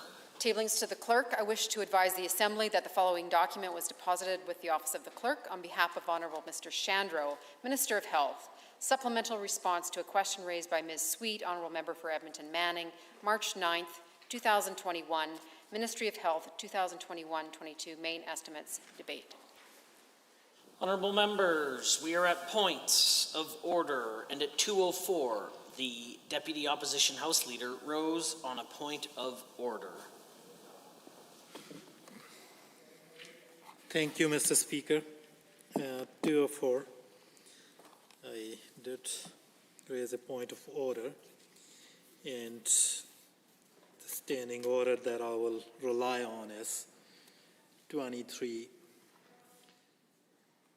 H and I makes allegation against another member, imputes false and unavowed motives to another member. In response to a question about transparency on those who are impacted within this building, in response to a question about from Premier about whether any minister is currently isolating, I think Premier just referred to a statement that was made earlier by my colleague, MLA from Edmonton, Glenora, in which statement she essentially thanked everyone who works around here to keep this building safe, to keep this building and work environment clean, thanked them and asked the government to be proactive in disclosing the risk they are facing. And that question was exactly the same, and Premier went on to say, referring specifically to member from Glenora, that if that happens, she intends to send online troll to go harass and attack them who tested positive. I think that's a very clear allegation, and Premier was in fact imputing false motive to a member's statement in response to a very reasonable question about the transparency of those who are impacted with COVID within this building. We were just asking numbers. Nobody was asking names. So it's clearly a violation of these rules. Deputy Government House Leader. Thank you, Mr. Speaker. I think we're having a point of order, and it's not a matter of debate. Point of order is we're actually talking here about a statement about sending in online trolls to attack people for being sick. Mr. Speaker, there's no allegation made here to an individual MLA of any sort. The rise in the point of order was when we said that there would be a sending in of the online trolls to attack these people for being sick. So, Mr. Speaker, I would just know this is not a matter of debate, and that there is no allegation of an individual MLA. I do have the benefit of the blues, and the Premier, in response to a question, said the following: I don't understand what the member is suggesting. Is he suggesting, as his colleague from Edmonton, Glenora, did, that we should violate individual Albertans' privacy rights and open up to, of course, what they really want is to send their online trolls out to attack these people for being sick? Shame on them. A point of order was called. I struggle to find a spot where the Honourable the Premier made an allegation that an individual, certainly referred to a group of people, and perhaps suggesting that anyone would want to encourage online trolls to attack is not an ideal path. But in this case, I don't think that it was a point of order, as he was merely suggesting that a group of people may do that. The second point, I consider this matter dealt with and concluded. The second point of order was raised by the Honourable Deputy Opposition House Leader at 2:22. Thank you, Mr. Speaker. And again, I'm rising on 23H, I and J. And that was in response to the question from MLA for Edmonton Centre, where in response to a reasonable question of whether Dr. Dina Henshaw will be available to share information about COVID on a daily basis, Minister of Health resorted to, I think, accusations where he said directly to the member, perhaps he will devolve into conspiracy theories about PCR cycles in COVID tests and conspiracy, that kind of thing. I don't have the benefit of the blue, but that was also directed at the member directly and not at the caucus as a group. So that's clearly as a point of order. Thank you. Deputy Government House Leader. Well, thank you, Mr. Speaker. I don't see a point of order here and I also don't have the benefits of the blues, but what the honourable member from our side of the House was referring to was an article in a well talked about situation here in this legislature, and in fact there was an article in the Edmonton Journal from November 13th of 2018, the headline which says 2 NDP MLAs accused of sexual misconduct kept confidential to protect complaints. The NDP haven't released the names of those 2 MLAs accused of misconduct in order to protect the privacy of those complainants, said the Premier at the time. We can't, and she also said we can't start parsing out which details come out and which details don't come out, she told reporters. So, Mr. Speaker, this seems to be a matter of debate until the Leader of the Opposition chooses to release the identity of those 2 MLAs who were part of her caucus in 2018 or are still part of her caucus today. Mr. Speaker, this isn't a point of order. It seems to me that we might be talking about 2 separate points of order. The Honourable Opposition House Leader or Deputy House Leader raised and spoke specifically to the 3rd point of order, which was around conspiracies. Now, albeit I did call the 2nd point of order, which you did address, and so we may have some crossed hairs here. I'm not sure if the opposition would like to speak to the 2nd point of order that he raised prior to me ruling.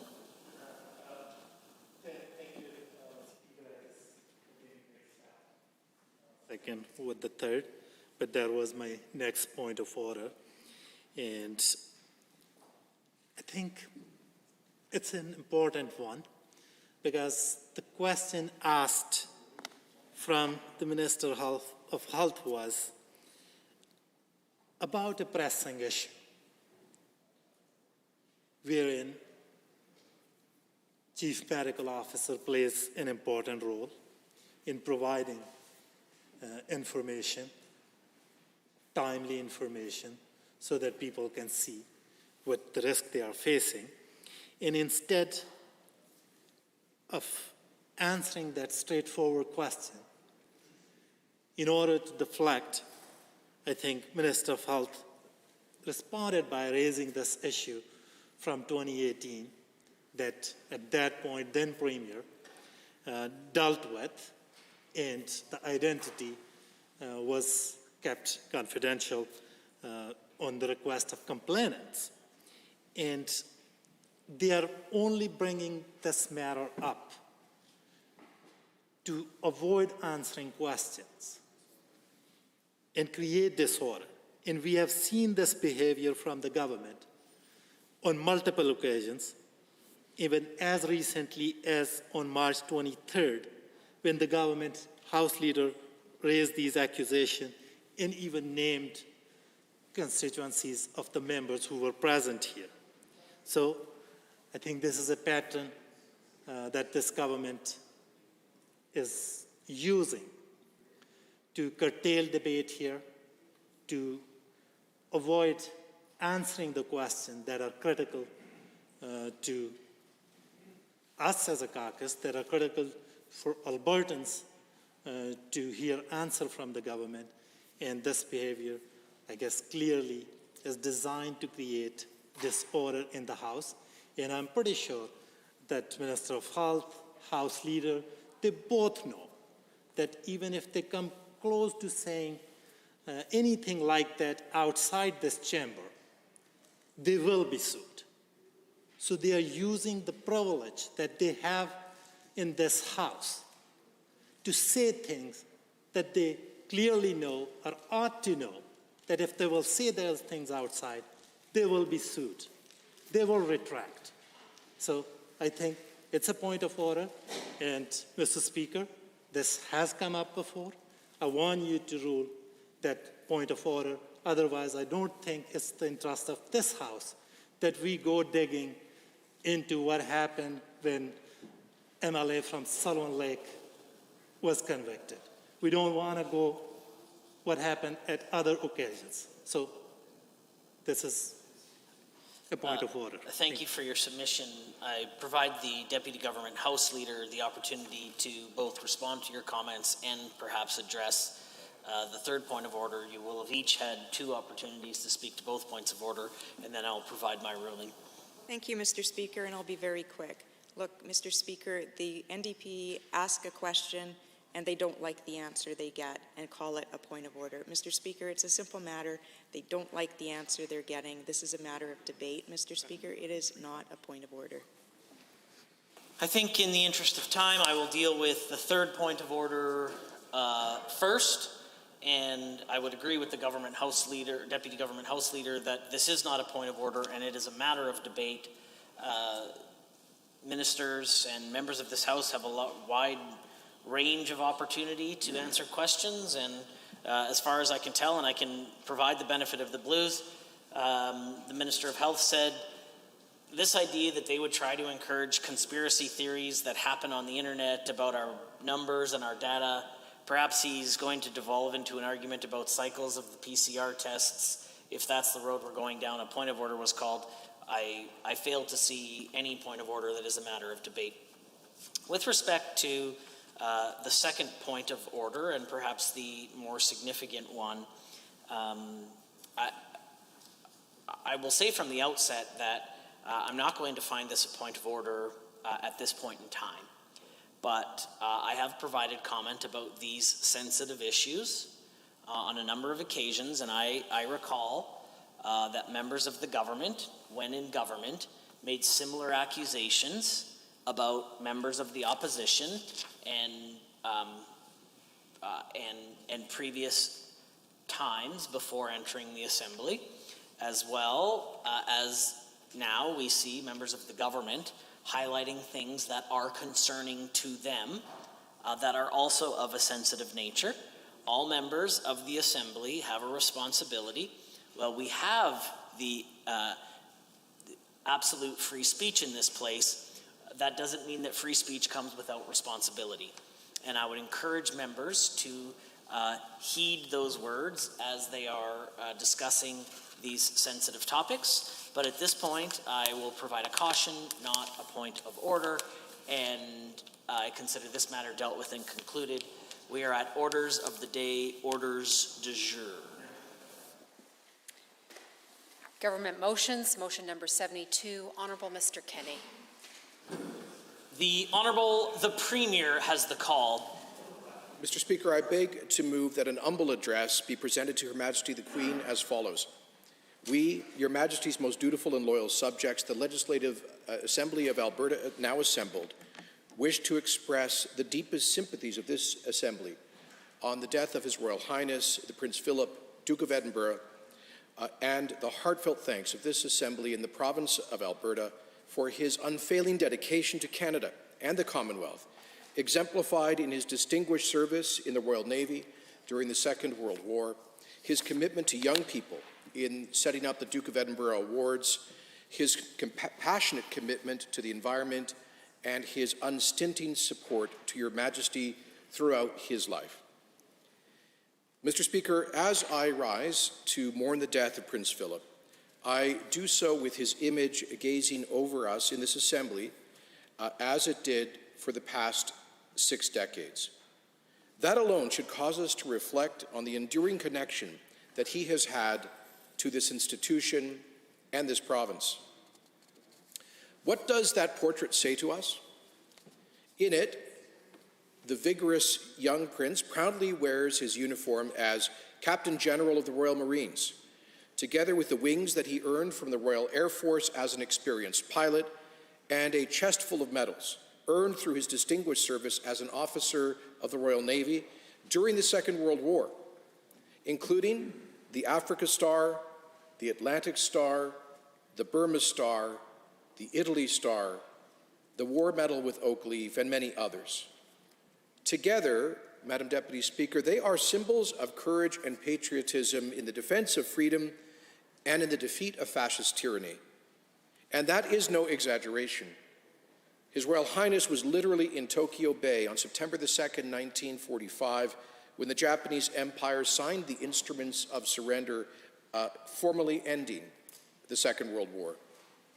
And so, Madam Deputy Speaker, in this, Prince Philip was one of the last of the greatest generation. His portrait gazes across our chamber at his then young wife, Her Majesty the Queen, to whom he pledged on Coronation Day to be, quotes, her liege man of life and limb as long as he should live. A different kind of duty, to be sure, but a pledge that he kept with fidelity over the next 7 decades. In fact, on the occasion of their 50th wedding anniversary, Her Majesty famously said that, quotes, Prince Philip has quite simply been my strength and stay all these years, and I and his whole family, and this and many other countries, owe him a debt greater than he would ever claim or we shall ever know, unquote. And so in these 2 portraits that hang above this chamber, we see the embodiment of virtues that should never go out of fashion. Life lived as a gift to others, love of country, the centrality of family, abiding respect for the wisdom of those who have gone before us and the institutions that they have bequeathed to us. Madam Deputy Speaker, in all of that, we could be forgiven for imagining that Prince Philip was simply born into great privilege and somehow glided through life. But in fact, his childhood and youth were filled with great trauma and adversity. His family were forced into exile from their native Greece, after which he was effectively abandoned by his parents as a young boy. He was raised as a virtual orphan, and even the adults charged with caring for him died prematurely. His mother was consigned to an insane asylum until later becoming a Greek Orthodox nun.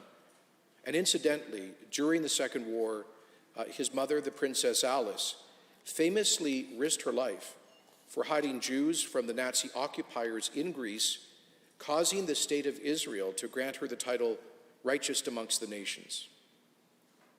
From this childhood of adversity, Prince Philip developed a great inner strength that served him throughout his life. A talented, ambitious young man, His Royal Highness abandoned a promising naval career in order to serve the powerful women he loved, literally to walk 2 steps behind her the rest of his life. On this point, during a visit to Australia, he asked a politician at an event, and what is it that you do? And the politician replied, well, sir, I'm the Deputy Premier. And His Royal Highness replied, I know exactly how you feel. Madam Deputy Speaker, the Duke of Edinburgh was the longest-serving consort in the 1,000-year history of our crown.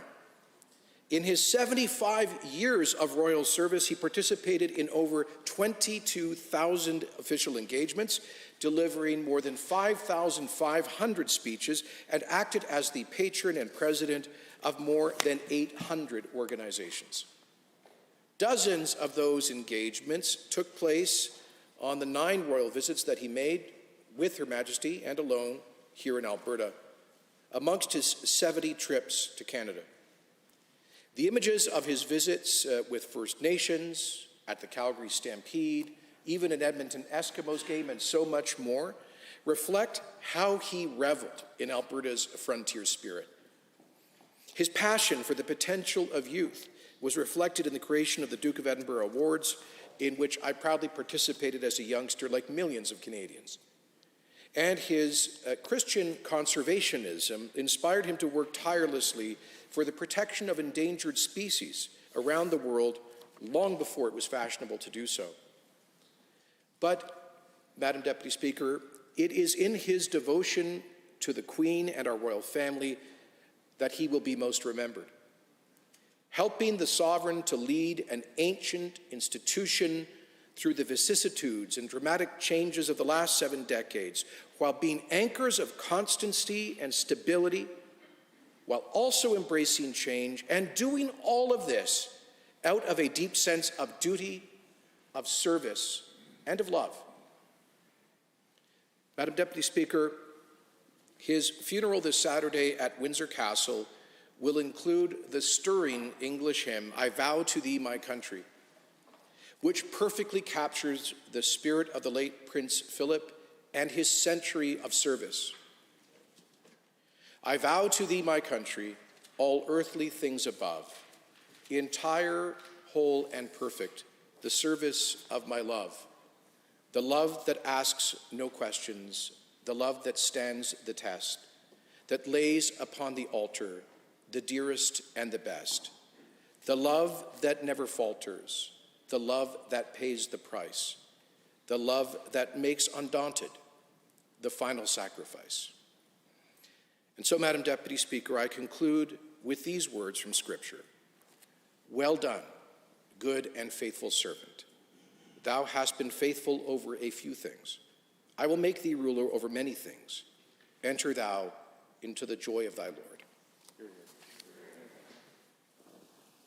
Any other members wishing to join debate? The Honourable Member for Edmonton Castle Downs.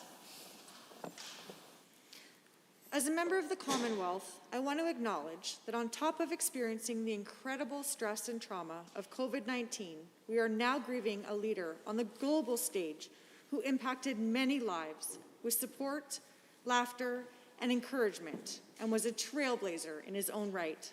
Today, I offer my sincere condolences to Her Majesty Queen Elizabeth and the royal family after the passing of His Royal Highness Prince Philip, who lived a long and fulfilling life, passing at 99 years of age.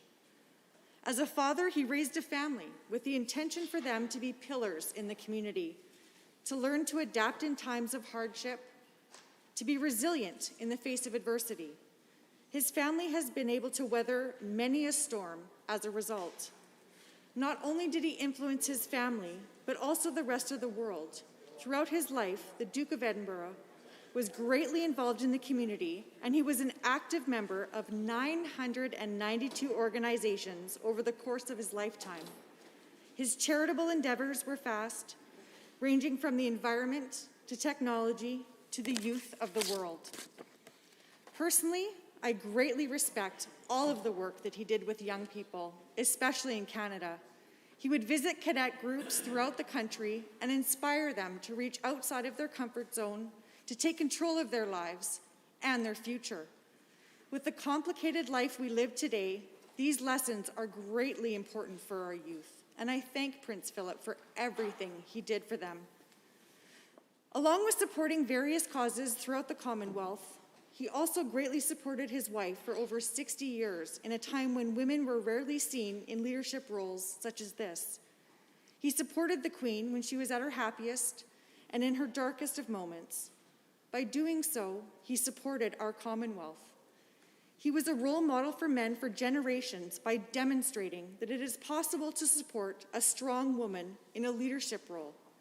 For that contribution, he has directly impacted my life. Losing a loved one is never easy, be it your spouse, parent, or grandparent. I ask that Albertans join me in recognizing Prince Philip and his contributions and offering condolences to the royal family, who will no longer be able to sit together to read the newspaper or enjoy tea with their beloved husband, father, or grandfather. Thank you. Any other members wishing to join debate? The Honourable Minister of Advanced Education.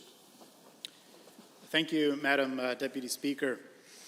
I rise today to pay tribute to His Royal Highness Prince Philip, Duke of Edinburgh. He stood by the side of Her Majesty the Queen for more than 70 years, making him the longest-serving royal consort in British history. Before his marriage to the Queen and long-standing public service for the Commonwealth, the Duke hailed originally from Greece, a country of which I am also proud to have roots in as well. Born Prince Philip of Greece and Denmark on the island of Corfu in Greece, he had a tumultuous childhood, being forced into exile and left ultimately Greece for France. While he abandoned his Greek and Danish titles, his Greek heritage stayed with the Duke throughout his entire life. During his distinguished service in World War II, he was involved in the Battle of Crete on board a British battleship and was mentioned for his acts during a battle of Cape Montepan off the southwest coast of Greece. His service earned him the Greek War Cross. This is, of course, in addition to his service in the Indian and Pacific Oceans and in Tokyo Bay in Japan. His passing marks the loss of one of the few surviving heroes of World War II. His mother also founded a Greek Orthodox nursing order of nuns known as the Christian Sisterhood of Martha and Mary. It is a source of great pride for me that the personal flag of Prince Philip includes the white cross from the Greek national flag, honoring his roots in the country. The cross represents the Greek Orthodoxy, while the blue and white represents the sea and sky. His Royal Highness was involved in hundreds of charitable organizations and initiatives throughout his life, inspiring people around the world. The Duke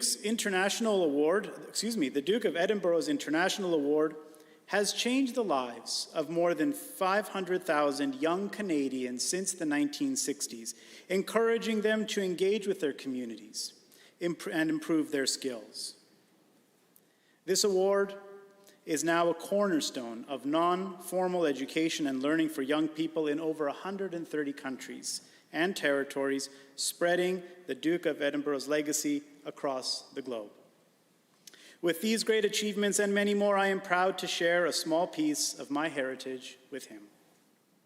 Alberta has been fortunate to host His Royal Highness on many occasions, notably in 1951, when he visited with Her Majesty, then Princess Elizabeth, on her inaugural visit, and most recently, of course, in 2005, with Her Majesty to mark Alberta's centennial year.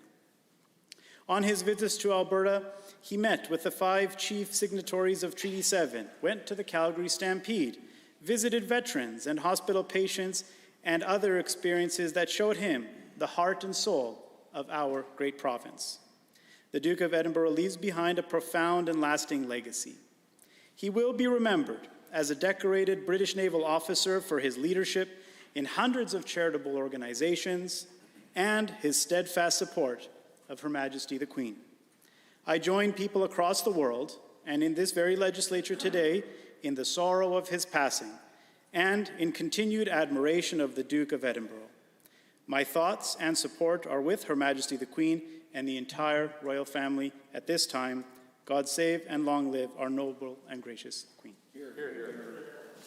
Honourable Member, Standing Order 29-2A is available. Seeing none, any other members wishing to join debate on Government Motion 72? The Honourable Member for Fort Saskatchewan-Vegreville. Gotta put my glasses on. Madam Speaker, it is with great honour and yet deep sadness to have the opportunity to speak on this motion to address the passing of Prince Philip, Duke of Edinburgh. Prince Philip was a remarkable person with the highest sense of duty and honour towards his country, the Commonwealth, and humankind. His commitment to his wife, Her Majesty the Queen, as well as her children, will also be remembered throughout history. Prince Philip was a remarkable man who lived a very fulfilling, service-filled life. His first was his military service. After graduating, Prince Philip attended Royal Navy College at Dartmouth, where he would excel and later become named the best cadet. During World War II, Prince Philip joined the Royal Navy, serving as a midshipman on HMS Ramillies and was posted to the Indian Ocean. He fought for a country that, at the time, he was not a citizen of. At the age of 21, Prince Philip was one of the youngest officers in the Royal Navy to be made first lieutenant and second in command of a ship, which was quite an achievement. His second service in his life was to the British royal family and the Crown. His commitment to Queen Elizabeth was evident from the start, as he abandoned his Greek and Danish royal titles, adopted the Anglican religion, and became a British subject so he could marry her. For more than 6 decades, he remained the Queen's consort and accompanied the Queen in all of her official duties and appearances throughout the world. In addition to his royal duties, he participated in the work of many organizations, particularly favoring those focused on the environment, athletics, and education. In 1956, Prince Philip launched the Duke of Edinburgh's Award with a focus on youth achievement. The Duke of Edinburgh International Awards encouraged more than 500,000 young Canadians to engage with their communities and improve their skills since its launch. This award empowers young people to develop skills such as resilience, adaptability, creativity, problem-solving, decision-making, and communication. Developing these skills supports the achievement of long-term positive life outcomes, including education attainment, employment, and well-being, along with mental health. The hope is that by helping young people achieve personal change in their lives, they can lead positional change in their environments, making the world a better place.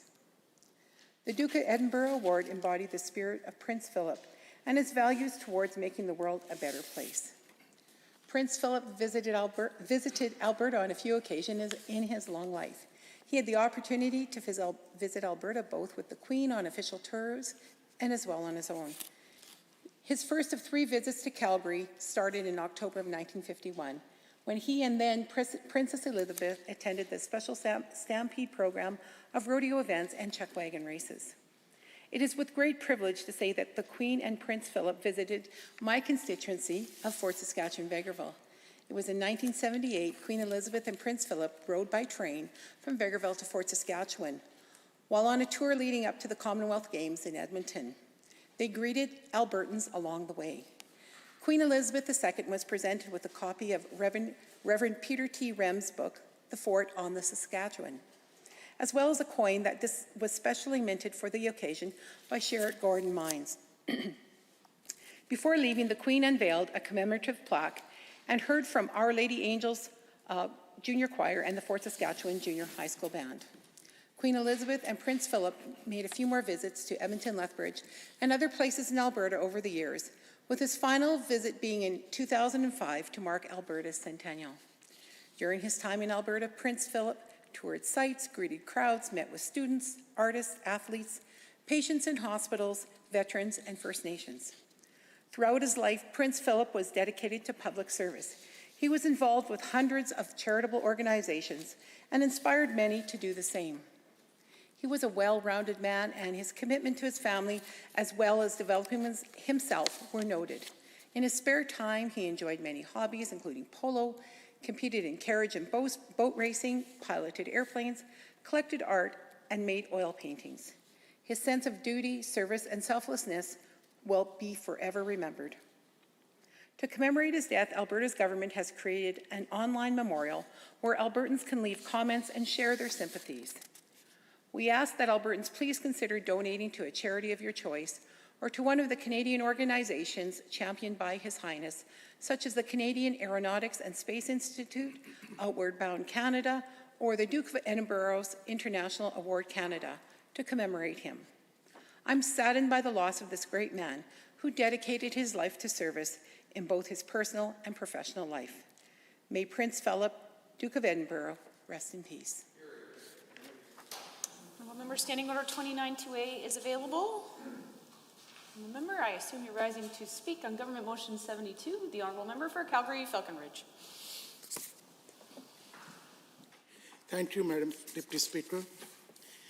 I rise today to express my condolences to the royal family, the Queen, and to all those directly and indirectly affected by the passing of Prince Philip this past weekend. His Royal Highness the Duke of Edinburgh passed away at the age of 99 alongside his family and those who loved him greatly. Prince Philip was the longest serving consort in the history.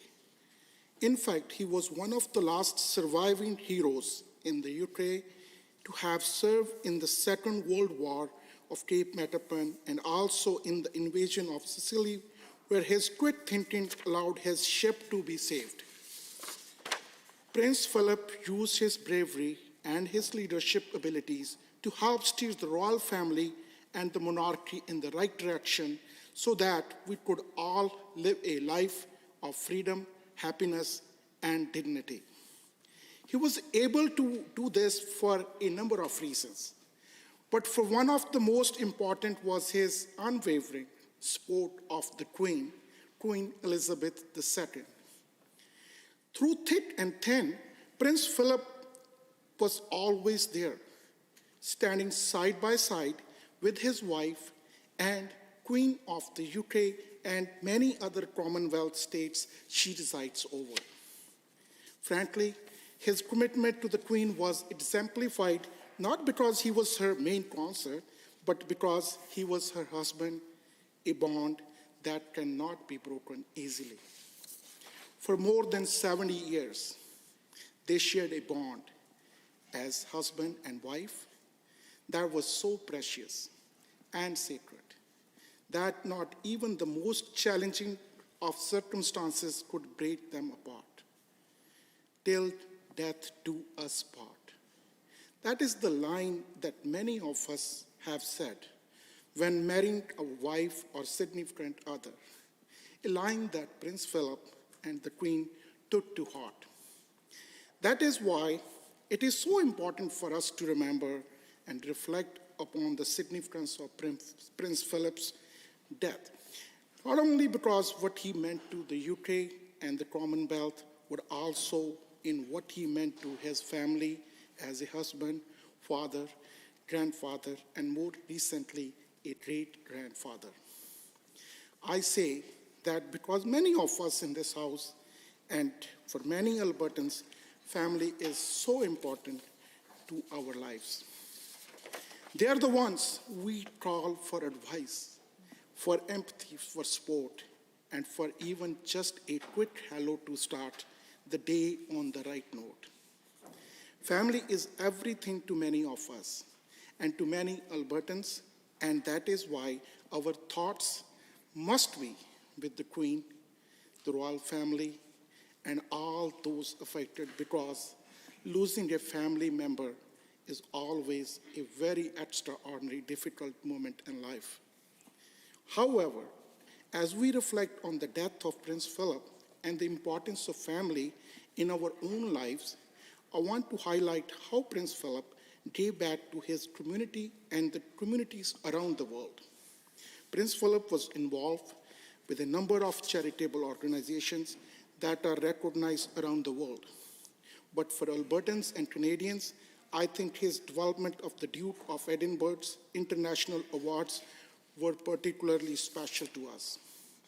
Since the 1960s, these awards have inspired more than 500,000 young Canadians, with hundreds of thousands of Albertans included, to dream big and reach the highest of the aspirations. Whether it's a dream of playing in NHL, winning the Green Jacket at the Masters or finding the cure for a rare disease, Prince Philip wanted to inspire the next generation of leaders. Inspiring the next generation of leaders was not confined only to UK, but in all parts of the world. Luckily for Canadians and Albertans, the Duke of Edinburgh's International Awards were one way of doing that. And Madam Speaker, given that today Bisatti is a very special day for Sikhs, I should also note that the great knowledge Prince Philip had of the Sikh faith. According to Mr. Inderjit Singh, a prominent Sikh leader in the UK, Prince Philip had a strong knowledge of Sikhism and contributed to the understanding and harmony amongst varying faiths.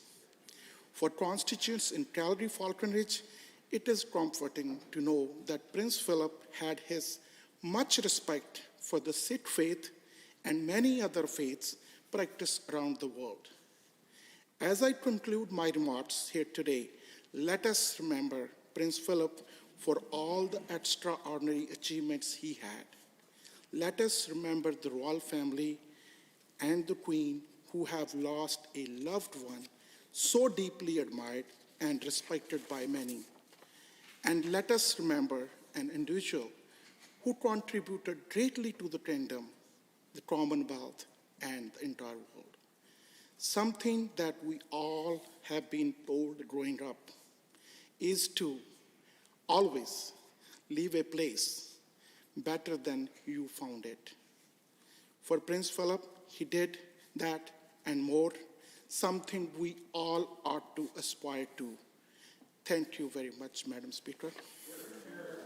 Honourable Member, Standing Order 29-2A is available. The Honourable Member for Camrose, rising to speak on Government Motion 72. Well, thank you, Madam Speaker. At the tender age of 6 years old, I prepared a letter to Her Majesty, Queen Elizabeth, wishing her a very Merry Christmas. My mother mailed it off to London, England. To our delight, Elizabeth's lady-in-waiting returned a letter to me, and I have been forever grateful to the Queen. I find it only fitting now, as a member of the legislature, that I have an opportunity to express my sincerest condolences to Her Majesty the Queen and her family on the passing of her husband, Prince Philip, the Duke of Edinburgh. Prince Philip was a long-serving consort in history. Throughout the Queen's 69 years on the throne, Prince Philip carried out more than 22,000 solo engagements and delivered nearly 5,500 speeches. Born on the island of Corfu, Greece in 1921 to Greek and Danish royal families, Prince Philip lived a life dedicated to public service. After being educated in France, Germany, and the United Kingdom, he joined the Royal Navy in 1939 at the young age of 18. Throughout the Second War, Prince Philip served with distinction in the Mediterranean and the Pacific. On November 20th, 1947, he and then Princess Elizabeth married. It was a marriage of love, one that was romantic until the very end. The couple were married in front of 2,000 guests in Westminster Abbey just 2 years after the end of World War II. In fact, then Prime Minister Sir Winston Churchill called it a flash of color on the hard road we travel. Throughout their marriage, Prince Philip and Queen Elizabeth shared countless beautiful moments of love. One photo in particular that I would like to recall was one of the Queen struggling to contain her laughter as Prince Philip, dressed as a royal guard, surprising Her Majesty as she walked by. And while it was all due to a swarm of bees, as reported in 2003, it is still a beautiful photo which shows the love that the two shared throughout their 73-year marriage. Their entire life together was certainly a fairy tale, but also I want to draw attention to Prince Philip's Canadian connection. Here in Canada, Prince Philip was given the honorary distinction of Captain General of the Canadian Army, in addition to his honorary role of Admiral of the Canadian Royal Navy, among others. In April of 2013, Philip made an unexpected solo visit to Toronto, where he presented a new ceremonial flag to the Royal Canadian Regiment's 3rd Battalion. He had served as the regiment's colonel-in-chief since 1953, and during that brief visit, he was also awarded the highest level of the Order of Canada by Governor-General David Johnston. Prince Philip visited Canada more than 70 times, accompanying the Queen on several occasions and other times on his own. The Queen and Prince Philip's last trip to Canada together was the summer of 2010. Madam Speaker, Prince Philip's passing is a profound loss for all of us. Many throughout the Commonwealth, including us here in Alberta, will join Her Majesty in sadness. We send our deepest sympathies for her and her family. May his memory be eternal, and may he rest in peace. Madam Speaker. Any members wishing to speak under Standing Order 29-2A? The Honourable Member for Bonnyville, Cold Lake, St. Paul. Thank you very much, Madam Speaker, and it's an absolute pleasure and honor to stand and speak today. As my colleagues have said many times already, it was upsetting to hear the news Friday morning that His Royal Highness the Duke of Edinburgh had passed away. His Royal Highness was a man of true integrity and spirit. He believed in inspiring those around him, especially the next generation. The Duke of Edinburgh's commitment to young people began in 1956 with his establishment of the Duke of Edinburgh's Award. The award came to Canada in 1963 and has since helped motivate generations of young Canadians to set goals and challenge themselves to take control of their lives and their futures. The award itself, self-directed, with participants connecting with an award leader, usually a leader in their community or organization, to establish a goal, document their progress, and achieve that goal. There are 5 categories: community service, skills, physical recreation, and 2 opportunities relating to journeys and adventures to promote independence and leadership. The combination of self-direction, accountability within an organization, and achievement on a public level has been a recipe for success for all participants over the last 60 years plus. Children and young adults have willingly participated in this award on their own merit in hopes of achieving their goals. When the award first came to Canada, pilot projects were launched in various cities across 9 provinces. These projects succeeded due in large part to the involvement of several youth-serving organizations such as the Air Cadet League of Canada and the YMCA, as well as high schools and colleges. Promoted as an opportunity for boys and girls to distinguish themselves, the award became one of the most inclusive yet revered awards in Canada. The award created a culture where participants were only in competition with themselves while working to meet their achievements. A handful of ceremonies between May and November of 1964 honored the very first award recipients in Canada, totaling 48 bronze and 6 silver award holders in Ontario, Quebec, and New Brunswick. Mr. Speaker, there is a sense of realism ingrained in this. It not only honors those who rise above the crowd, it also celebrates those who live life to its fullest and lead in more than just grades or athletics. It is one of the first awards to truly establish a sense of community and encourage others to be the best that they can be right where they are. By 1967, the award surged with around 900 boys and 220 girls recognized as recipients. The award's value became even more noticeable in 1985 when participants soared to over 44,000 youth, and participation expanded into all provinces and territories in Canada. Fitting perfectly with the overall spirit, the awards grew over the years due to large part to teams of staff and volunteers across the country. By 1996, the Charter for Business, CFB, was established as a partnership between the award and the Canadian business community designed to support its expansion across the country. Since joining with the CFB, a greater emphasis was put on supporting all children regardless of circumstances, ability, or geography. CFB funds are particularly focused on inner-city and at-risk youth. Since taking root in Canada, over 500,000 young Canadians, as my colleagues have said, have benefited from the program. The impact of the award on young people has been nothing short of extraordinary. The award is now a cornerstone of informal education and learning, with more than 1 million young people involved in over 130 countries and territories around the world. I'd like to take a moment to acknowledge a previous recipient of this award. As a matter of fact, I contacted my brother yesterday to see if he remembered actually going through the process, and he actually came up with his certificate of the bronze medal. So we were all, my brothers and I, members of the 782 Air Cadet Squadron in Two Hills. And a number of him, I was a little bit young, I was 12 years old at the time, but him and some of his colleagues at 16, they took part in the bronze process and were successful. And if I recall correctly, Madam Speaker, their camp out was in a snowbank, an overnight stay in a snowbank to meet the qualifications. So it was quite interesting. And knowing my brother, that he could dig this up 49 years later, it was probably attached to the first dollar that he ever made. So anyway, joking aside, this is a very serious matter, but I just wanted to point out that even a kid in small rural town Alberta could take part in the Duke of Edinburgh Award, and it was quite significant. This process is foundational to our society in building up the next generation of thinkers, innovators, leaders, and whatever else they want to be. Thank you to His Royal Highness the Duke of Edinburgh for a lifetime of inspiration and belief in young people. My sincerest condolences to Her Majesty the Queen, the royal family, for the loss of a great man, a husband, father and grandfather, and great-grandfather. Thank you, Madam Speaker. Honourable members, Standing Order 29-2A is available. Seeing none, are there any other members that wish to join debate? Government Motion 72. The Honourable Member for Grand Prairie. Thank you, Madam Speaker.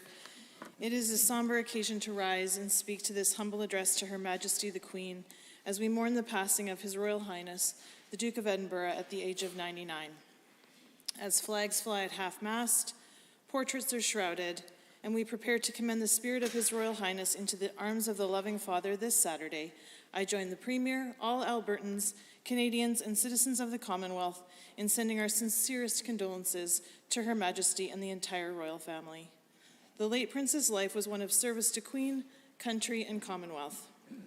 He is an example to us all of what it means to sacrifice oneself for others. Prince Philip did this in many ways. He served in the Royal Navy with courage and pride during the Second World War, during which the United Kingdom, Canada, and our allies fought back against Nazi tyranny and oppression to restore liberty and justice to Europe and the world. Over the years, he founded or gave patronage to 992 charities, which brought innumerable benefits and opportunities to young people, people in developing countries, and the most vulnerable among us. Here in Canada, he served as the Colonel-in-Chief of the Royal Canadian Regiment, the Seaforth Highlanders, the Queen's Own Cameron Highlanders of Canada, the Cameron Highlanders of Ottawa, and the Royal Hamilton Light Infantry, as well as being hailed the Captain General of the Canadian Army. He also held the honorary titles of Admiral of the Royal Canadian Navy and the General of the Royal Canadian Air Force. In his over 70 visits to Canada, the Duke always made it a priority to visit his beloved regiments and units and offer his gratitude to our own Canadian servicemen and women. In 2013, at age of 93 and already in waning health, the Duke did not hesitate to travel to Canada one last time to present to the Royal Canadian Regiment their new regimental colours. And believe it or not, I have a small personal story about the Duke's visit before I was alive. He visited Whitehorse, Yukon in 1959. And I don't know if this is true, but it was certainly one of my grandfather's favorite stories. Every time we would have pie at dinner, he would say, "Keep your fork, Duke, there's pie coming." And that's a story. It's a Canadian story. I read last night on the internet that it predates the Duke of Edinburgh, but it has been attributed for years and years, for decades, to the Yukon, to his visit there when he had pie at a restaurant. So perhaps, though, his greatest patronage was the Duke of Edinburgh Award, as many have commented on today. A visionary program which encourages and awards the achievements of young people across the Commonwealth, particularly in the areas of volunteering, sports, leadership, and general advocacy for excelling, challenging, and pushing one's own limits. His passion for the ongoing education and development of young people and leaders is attested to by the fact that to date, over 500,000 young Canadians have received the award, including my own son, Alexander. My husband, Serge, and I had the great pleasure of working in collaboration with the Grand Prairie Boys Choir to help a number of boys in that organization work towards their award. Not only was the Duke committed to service and duty in his own life, but celebrated the inculcation of this same sense of sacrifice and citizenship in young people both here in Canada and around the Commonwealth. His Royal Highness was also an avid outdoorsman and conservationist. Nearly 60 years ago, he established and served as president of the World Wildlife Fund for Nature, which aims to stop the degradation of the planet's natural environment and to build a future in which humans live in harmony with nature. I would certainly say he was a man ahead of his time. Here in Alberta, we enjoy some of the most pristine parks and outdoor spaces, many of which Prince Philip enjoyed during his multiple visits to our beautiful province. We are proud of his patronage and passion for conservation. We are all well aware of the Duke's long and illustrious public career. We would do well also to remember that the Duke was a doting and loving husband and father, grandfather, and even a great-grandfather. In over 70 years of marriage, he stood unwaveringly by the side of his wife, the Queen, giving her constant support and unfailing love. In the words of Her Majesty, Prince Philip was her strength and stay all these years. His commitment to family can serve as a powerful testament to families everywhere. Prince Philip visited Alberta many times, and I think it is safe to say felt very much at home here. The name Philip means lover of horses, and I think that rings true for the late Duke. Whether it was at Windsor Castle, or the Calgary Stampede, or the vast Albertan prairie, the prince's love for horses was well known, and he always found a warm welcome here in our province. His charm and wit will be dearly missed. The passing of Prince Philip truly marks the closing of an age. Most of us have never known a reign other than that of Her Majesty and her loyal consort, the Duke of Edinburgh. As we continue to mourn his passing, I pray that we will give thanks and gratitude for the life of Prince Philip, his dedication to service, and his example of duty. Allow me once more to express my deepest condolences to Her Majesty the Queen and the rest of the royal family. May perpetual light shine upon him, and may he rest in peace. Thank you, Madam Speaker. Member Standing Order 29-2A is available. Seeing none, any other members wishing to join debate on Government Motion 72? The Honourable Member for Calgary-Glenmore. Madam Speaker, I want to begin today by offering my heartfelt and sincere condolences to Her Majesty the Queen and the entire royal family on the tremendous loss of His Royal Highness, the Prince Philip, Duke of Edinburgh. I was so saddened on Friday morning to hear the news. He was a mere 2 months away from celebrating the wondrous milestone of his 100th birthday, and he was the longest-serving consort in British history. He always portrayed himself with dignity and with the greatest respect for his role as representative of the Crown. Prince Philip dedicated his life in the service of the people. This began when he joined the British Royal Navy in 1939 when he was 18, where he served with distinction during the Second World War, where he was primarily stationed in the Mediterranean and Pacific fleets. In 1942, he was promoted to the rank of lieutenant aboard the HMS Wallace, where he became the youngest member to receive that rank at the age of 21, a truly remarkable accomplishment. Late in the war, he moved to the HMS Whelp in the South Pacific, where he served with the 27th Destroyer Flotilla. He was present when the Japanese surrender was signed and subsequently returned to the UK to become an instructor at HMS Royal Arthur. After his time in the military, Prince Philip poured himself into a new way of serving the public as the steadfast and reliable consort to Queen Elizabeth. But this was not all he contributed to the governance of his country. He truly believed in making the world a better place through his philanthropic work. The Duke of Edinburgh established and was a patron to several organizations focused on the environment, industry, sport, and education, such as the Duke of Edinburgh's Award, as many have spoke of today, Commonwealth Studies Conferences, World Wildlife Fund, and nearly 800 other organizations, some of which he founded or was president of. I personally have friends who participated in the Duke of Edinburgh's programs, and they believed it was life-changing for them. This is one of the greatest legacies, his ability to inspire, encourage, and engage youth to serve and support their communities. One such example is actually one of our deputy ministers in our government. I recently listened to an interview where General Paul Winnick, now our Deputy Minister of Municipal Affairs, was not only inspired, but I think almost personally convinced to serve in our nation's military because of the Duke.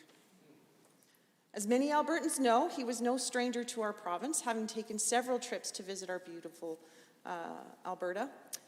A familiar face to Calgarians, Prince Philip took several opportunities to attend the Calgary Stampede, to enjoy the rodeo and chuck wagons at the grandstands, especially with his first visit in 1951 with then Princess Elizabeth for a special program of our annual festivities, and he even signed the guest register when he stopped by City Hall for a meeting with then Mayor Don McKay. In 1959, he came back to Calgary for the Stampede, but this time taking in the festivities to meet with First Nations members. On another visit to Banff and Lake Louise in 1985, the same trip where he designated our beautiful national parks as a UNESCO World Heritage Site and presented new banners to the Royal Canadian Army Cadets, I had the pleasure to attend a dinner where he spoke with passion and an off-color story, which I'm not gonna, it may not be parliamentary to repeat it in the chamber. He absolutely charmed everyone in attendance.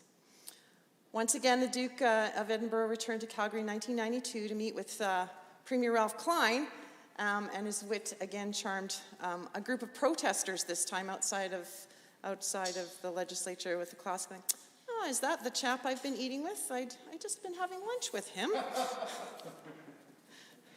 He visited our province one last time to attend our centennial celebrations in 2005, where he also visited Edmonton and Lethbridge with the Queen.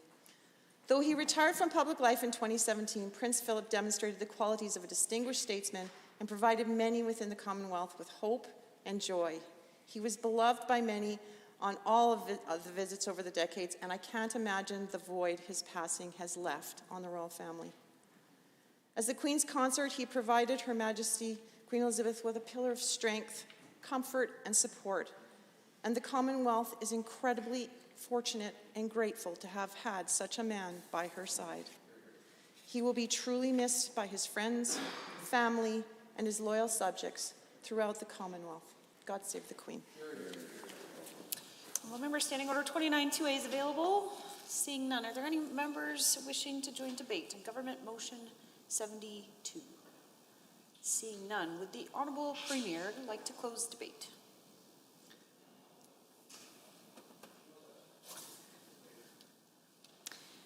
Honourable members, having heard the motion as proposed by the Honourable Premier, does the Assembly agree with the motion? All those in favour, please say aye. Aye. Any opposed, please say no.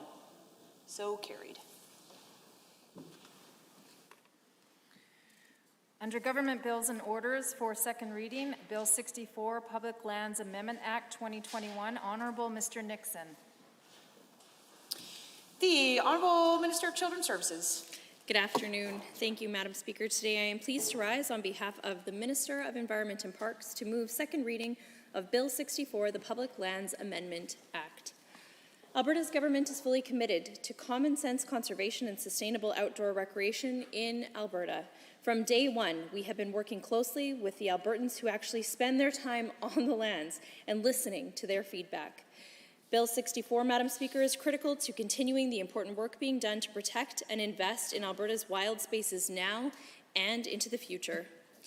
This bill, Madam Speaker, responds directly to what we've heard from many Albertans in recent public consultation on sustainable outdoor recreation as part of our engagement on the Crown Land Vision. Albertans who spend time responsibly recreating on the landscape have told us loud and clear that sustainable funding is needed to conserve the landscape and promote enforcement. These resources are needed to make sure that Albertans can continue to enjoy random camping in our beautiful regions for generations to come. Madam Speaker, we asked Albertans for their ideas to help shape the future of sustainable recreation on Crown land.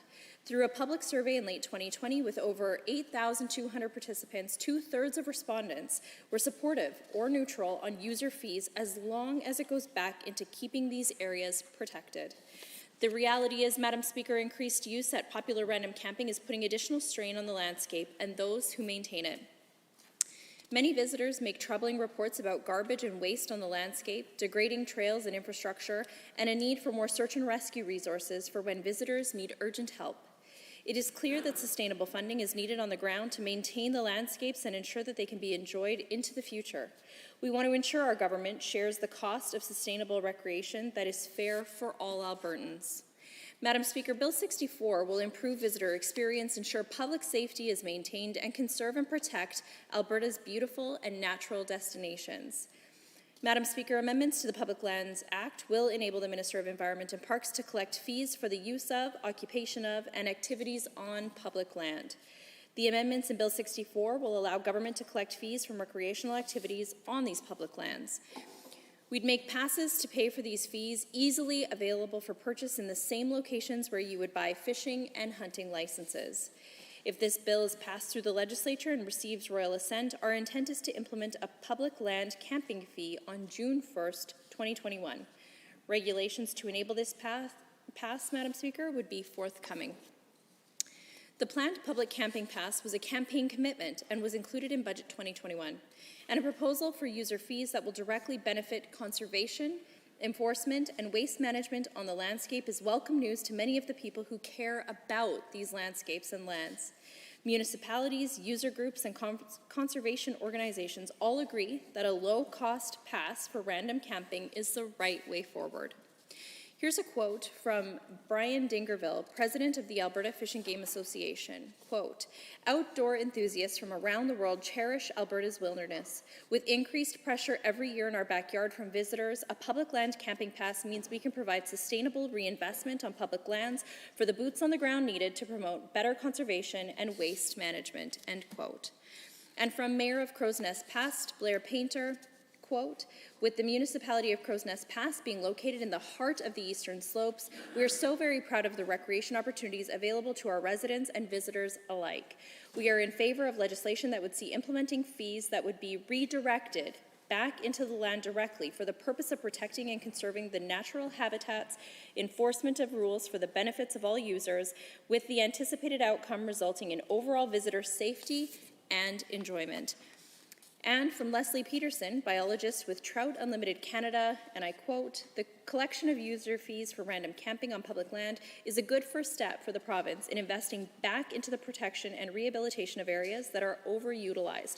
Recent increased interest in and use of our wild spaces makes this a timely investment." Now, Madam Speaker, these are just a few of the many organizations and municipalities who have come out in support of this bill and the use of user fees to support sustainable recreation opportunities in Alberta. Fees that will go directly to providing resources to support areas that are under intense pressure. As we all know, demand for recreation is steadily increasing and is anticipated to continue to grow. Increased recreation on public land has impacts on the environment, including increased garbage, damage to lands, and human waste. These impacts were most notable in the summer of 2020, Madam Speaker, where we saw an all-time high number of visitors to our public lands due to the COVID-19 pandemic and its impact on people's ability to travel. Ensuring sustainable opportunities for recreation and maintaining public safety does come at a cost. With increased pressure on the landscape and more Albertans discovering the recreation opportunities available on our public lands, it is time to act. If this bill and associated regulations are passed, fees from the public land camping pass will go directly back into managing public lands.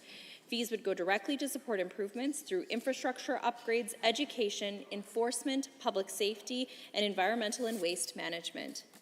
Madam Speaker, the pass would apply to Albertans 18 years and over when camping overnight on Crown land outside of provincial parks.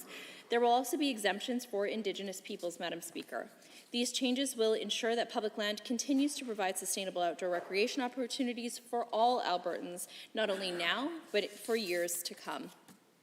This is also one of many legislative changes that demonstrates our government's commitment to create a fair and balanced system that protects the environment and supports visitor experience in our outdoor regions. Given the increased pressure on recreation, the need to collect these fees would be then invested, as I've said, directly back into infrastructure, public safety, and conservation, and so I encourage and urge all members to support Bill 64. We must keep Alberta's lands safe, beautiful for generations to come, and Bill 64 is one important step. Thank you. Honourable members wishing to join debate on Bill 64, the Honourable Member for Edmonton Manning. Well, thank you, Madam Speaker, and it's a pleasure to rise and speak to Bill 64, the Public Lands Amendment Act. So I was listening contently to the Minister speak about the government's rationale in relation to why these fees need to be increased. Oh, welcome to the chair, Mr. Speaker. And so I do have some questions as we move forward in relation to what the Minister was saying. I think, the whole rationale that we've heard is that these fees are supposed to go back to protecting the land, to providing services and infrastructure, and addressing the services that the government is saying need to be addressed. I guess my question around that would be, if that's the case, how do we know that's actually going to be happening? And the reason I say that is because there is nothing in this, there is no mechanism within this piece of legislation that actually requires the money that is being paid through these fees to be set aside in a reserved fund. It all goes to general revenue. So if it's going into general revenue, then it gets put into the pot and dispersed at the guise of the finance minister. So because of that, to say, well, this money will go back into infrastructure, this money will go back into cleaning up areas and things like that, why didn't the government dedicate a revenue fund? Why is there not an actual fund that is already established that all of these fees will go into? Every time we do estimates, we're able to sit down in front of the minister and say to the minister, how much did you get in fees this year? Okay, thank you. Where did those fees go? What did you pay? What infrastructure did you put in place? What parks were revitalized? How much did you spend on staffing? How much did you spend on having to have fish and wildlife officers go into those parks? There is no mechanism within this piece of legislation that actually holds the government to account in regards to taking these funds in and then using them for what they're saying that this bill is entitled to do. So I struggle with that, and I struggle with it because it just seems like it's another user fee that this government has come up with to put money back into general revenue, to start trying to pay off the huge deficit that we already see is happening. And so not only do we already see that Albertans are paying fees in parks, I mean, Albertans pay to go fishing, they pay to have access, and they're charged those fees on public land already. And now there's an additional fee being added on top of that to be able to basically make Albertans pay more with no accountability. So I struggle with this, and I really do think that, like, this is where my fundamental concern comes from, is that there is no reserve fund. So, for example, if we think about what happened with the parks during the Calgary flood, or even actually the Fort McMurray fire, many of those parks were destroyed during when that happened, when there was a flood in Calgary, when the Fort McMurray fires happened. There was a significant amount of investment that needed to be made during that time to revitalize these recreational facilities. And fair enough, I mean, it's important that people around Calgary and people in the north have access to their public park, or to their provincial parks. But there was a substantial requirement to invest. I could see that these fees would be used for that purpose. But what I could also see with the way the legislation is written is that the government could actually just say, well, actually, there's a clause in the bill that says we can increase these fees at any given time. So there's now been a natural disaster, we need to fix the park, so we're actually going to increase the park fee to $50 a month. Because there's nothing in the legislation that actually says that there is a cap. It can be done in regulation. So at any time, if the government decides that they want to do an infrastructure project, or they have a fire that goes through some of this public land, they can the government can arbitrarily decide to increase the fee with limited notice. I mean, to think that the way that this bill is written as of right now is that it comes into effect, as the minister said, on June 1st, which is a month from now, 6 weeks. So in 6 weeks, if anybody wants to go use the public land that exists in the province right now on the eastern slope, they have to pay a fee. Many Albertans won't know that, so I'd be curious to hear from the government as well as how they're going to be communicating this out. And if there's going to be a forgiveness period, let's say, of people who may on June 1st or June 2nd or whatever the weekend is on that weekend, who may go out and try to utilize that land, who may not have one of these park fees, park passes that they are required to have. And what will the government response be to that? What will be the penalty to Albertans that are not aware that in 6 weeks they're now going to have to start paying fees on a park that they've been using probably for generations? I mean, if I think about some of my family members that go camping outside Hinton, they use public land, and they always have. I'm not exactly sure where it is because I've never gone with them for other reasons, but they do it all the time, every year. So if if they were in the eastern slope, I could see them continuing on as their family traditions are, which is take the camp route, and not being aware that they're supposed to have some pass on their vehicles to say that they've paid this fee. So, you know, I am concerned about that piece of it. I'm also concerned that at a time where this is really one of the few opportunities that Albertans really have to get out and spend time with family, that the government would be putting a tax on them to do that. Because really, that's what's happening, is that families who are stuck in their houses right now, who are dealing with, 2 days ago we had snow, who want to go out and spend some time outdoors with their kids, running off some of the pent-up energy from the last 6 months of winter, now have to pay a fee to go do that with their children, whether it be day use or overnight use.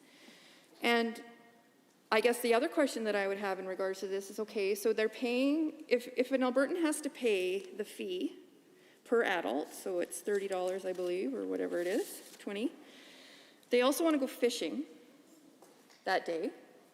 They have to buy a fishing pass. I am a license, I'm assuming. Thank you. I don't know where my brain is today, but it'll catch up. A fishing license. So we have a day use fee. We have a fishing license fee.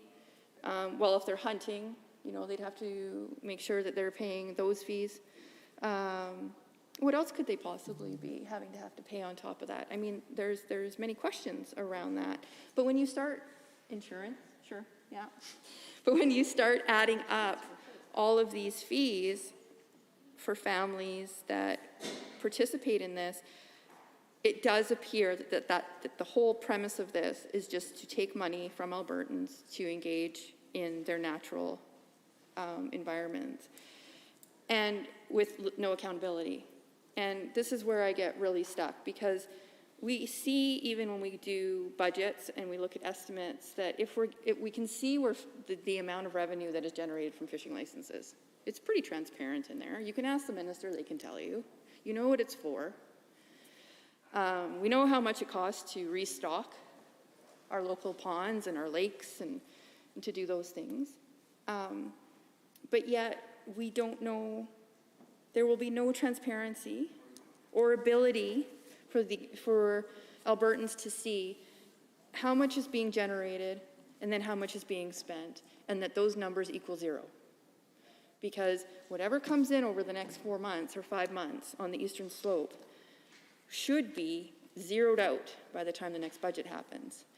And it should be zeroed out in the eastern slope area, and that money should not be used to do infrastructure projects or having to pay for fish and wildlife officers or the conservation and protection, as the minister spoke to, for any other region other than the eastern slope. Because why are our people having to pay a fee to use the eastern slope if that money is then being transferred to public lands around the Yellowhead area or or in Wood Buffalo? So there are lots of questions around here around the accountability component. I also am really concerned, as I've already said, that there's no protection in here in this legislation to prevent the government from arbitrarily changing the fee structure. And I think that is a concern. I think we could see a $30 fee on June 1st. We could see a wildfire maybe happen, unfortunately, or, you know, a grass fire, as we've already seen in southern Alberta, because it's quite dry. And we could see that fee substantially increase by the end of the summer to pay for something that may happen on public land. And I don't think that that's fair to Albertans, especially at a time right now where we want to see Albertans outside, in fresh air, not in close contact with other people, trying to be active and be healthy and spend time with family while enjoying the outdoors, but not in large cohorts. And so this is that opportunity. And I think when, you know, I would also like to see sort of what the definition is.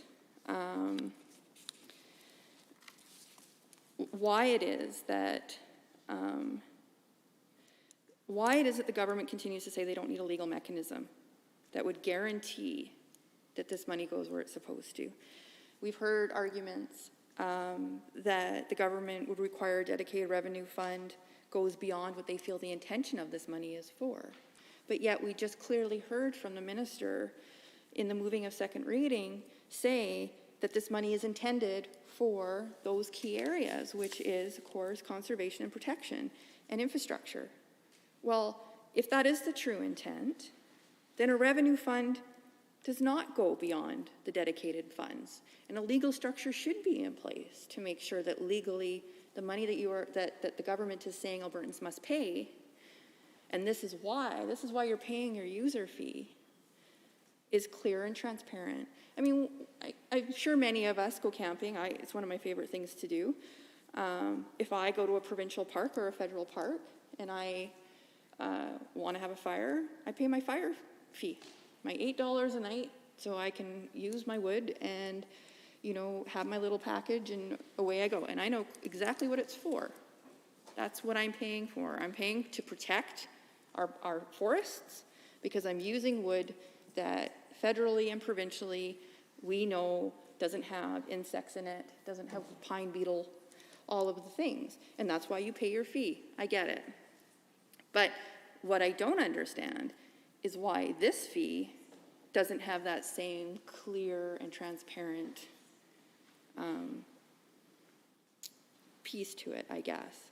I mean, to say that it's about, like, I don't even see any conversation from the government at this point to even give us estimates about what potentially the costs are going to be around conservation and protection or maintenance. So maybe, you know, where did the number come from around the amount of money that needs to be received back from Albertans, from people over the age of 18? Why was it decided it should be $20 or $30? And then what is the anticipated cost that will then go forward into the general revenue? You know, and I think at the same, the economy. And we put a proposal forward that was about the Alberta Travel Pass, which was basically, you know, a $1,000 refund that Albertans could apply for, which would be 20% of travel expenses, with the intent of encouraging Albertans to get out into our parks, to get out into community so that we can travel and to spend time doing those things, hopefully when COVID is, everybody's vaccinated, health restrictions allowing, of course. But that we are encouraging and stimulating the economy by Albertans spending money in Alberta. Not to give to the government, but in fact to support our small and medium businesses that really need some good stimulus from Albertans. We need to see people going and spending money in their local communities and hopefully vaccinated and being able to start traveling again to Banff and Canmore and Jasper. And so to say, well, we want to put a fee on this, which actually will discourage people from traveling and going to the eastern slopes, at a time when really what we would like to see is Albertans, you know, spending time, putting money back into the local economy, I think is really counterintuitive. And so there's lots of questions here, and I hope that at some point we'll hear from the government side about how they plan on, you know, answering some of these questions. And I really hope they're going to fix the fact that there needs to be a legal structure in place around the general revenue piece, because I'm concerned about the amount of legislation that I've actually seen happening as of late that continuously goes back into general revenue. And we've seen many pieces of legislation over the last year and a half where it goes into general revenue. Well, the money's going to go into general revenue. And so it's a shell game, really, is what it is because we're not seeing that money that Albertans are providing to the government being used in the way that it's intended, because everything right now is being cycled through general revenue. And that's not transparent. And all that is a shell game of trying to make the deficit appear less, when in fact it's not. It's about really smart accounting that makes the numbers move from one location to another location, when in fact it's not paying things down. I mean, I think we saw that even with AISH, for example, where by changing a payment date, it looked like the deficit had been adjusted and that there was more money in general revenue, when in fact it was just because a payment date had changed. And so, yeah, absolutely, there's really fancy ways that you can do accounting if you don't want, if the government doesn't want to be open and transparent about what they're up to, which is why it's so concerning that a fee that's being developed by this government doesn't have a mechanism to be open and transparent. And it's a trend, I would say, that the more fees we see, I mean, we hear the government often say, oh no, we haven't increased taxes. Okay, well, a different word for tax would be a fee. So yes, actually, quite a few fees have gone up. There have been quite a new amount of new fees introduced. But, you know, when the government may say, well, we didn't increase taxes, but yet if you take away the fact that interest is now being taken off of personal income tax, and the fact that we're not able to, my brain's not working today, when we're not able to look at the fact that cost of living is going up and all of those things, well, people are paying more for their personal income tax. So technically, there is more taxes being paid. And I'm sure, you know, if I asked my other colleagues about examples of other fees, toll bridges would be an example. You know, taking off the cap on insurance would be an example. There's been a lot of fees or, you know, costs that have been put on the backs of Albertans. If we look at even the debate we were having last night around municipal MSI, which is about having, you know, supporting municipalities financially. Well, we know that that's changing through legislation, which will then cost more 911 fees on people's cell phone bills. I mean, 50 cents a month for some, that's quite a bit. So from, you know, and camping fees, technically the park fees have actually gone up when you go to provincial parks. So not only are you paying a fee now to use public land, but if you want to go use a provincial park, that fee's gone up. If you want to go, I'm sure if I looked back, and I'll clarify this, but it wouldn't be surprising if licenses have also gone up, in the sense of a fishing license probably has a hidden fee in there somewhere. Yeah, oh yeah. And so there's lots of things where if you really enjoy the outdoors, which I do, and I think many Albertans do, because it's we live in a beautiful province, you see the changes that have happened under the government and the amount of fees that continuously, slowly but surely keep going up. And so, yeah, I'm you know, disappointed that at a time where we could really be celebrating family and really encouraging people to access our beautiful province and, you know, get out of the house, because I'm sure, I mean, I'm feeling it, that I can't wait for spring to be here where I can finally just get out of the house and take my dogs camping and like enjoy the beautiful weather and all of the things. Any other members are wishing to join debate on Bill 64 in second reading? The Honourable Member for Edmonton, Beverly, Clearview. Thank you very much, Madam Speaker. It's my pleasure to rise and speak to this bill, Bill 64, the Public Lands Amendment Act. Now, Madam Speaker, I have a number of questions. I appreciate this bill, I believe, was introduced just yesterday. And so us on the opposition side have a number of questions that we hope the government will answer on behalf of Albertans. But I can tell you, Madam Speaker, at the onset, my initial reading of this bill is that this government is once again costing and charging Albertans more. As was stated by my colleague, at a time when we should be, Albertans are desperate to get outdoors. They are desperate to vacation, to spend time out of their homes because of, obviously, we're all well aware of the COVID-19 pandemic and the fact that, that people are looking for a break. You know, my frustration with this type of bill is at a time we should be encouraging Albertans to when safe, to vacation in their own province, to spend time outdoors. The current government of Alberta's response is, yeah, do that, but it's going to cost you more, and we're going to hit you with a series of increased fees.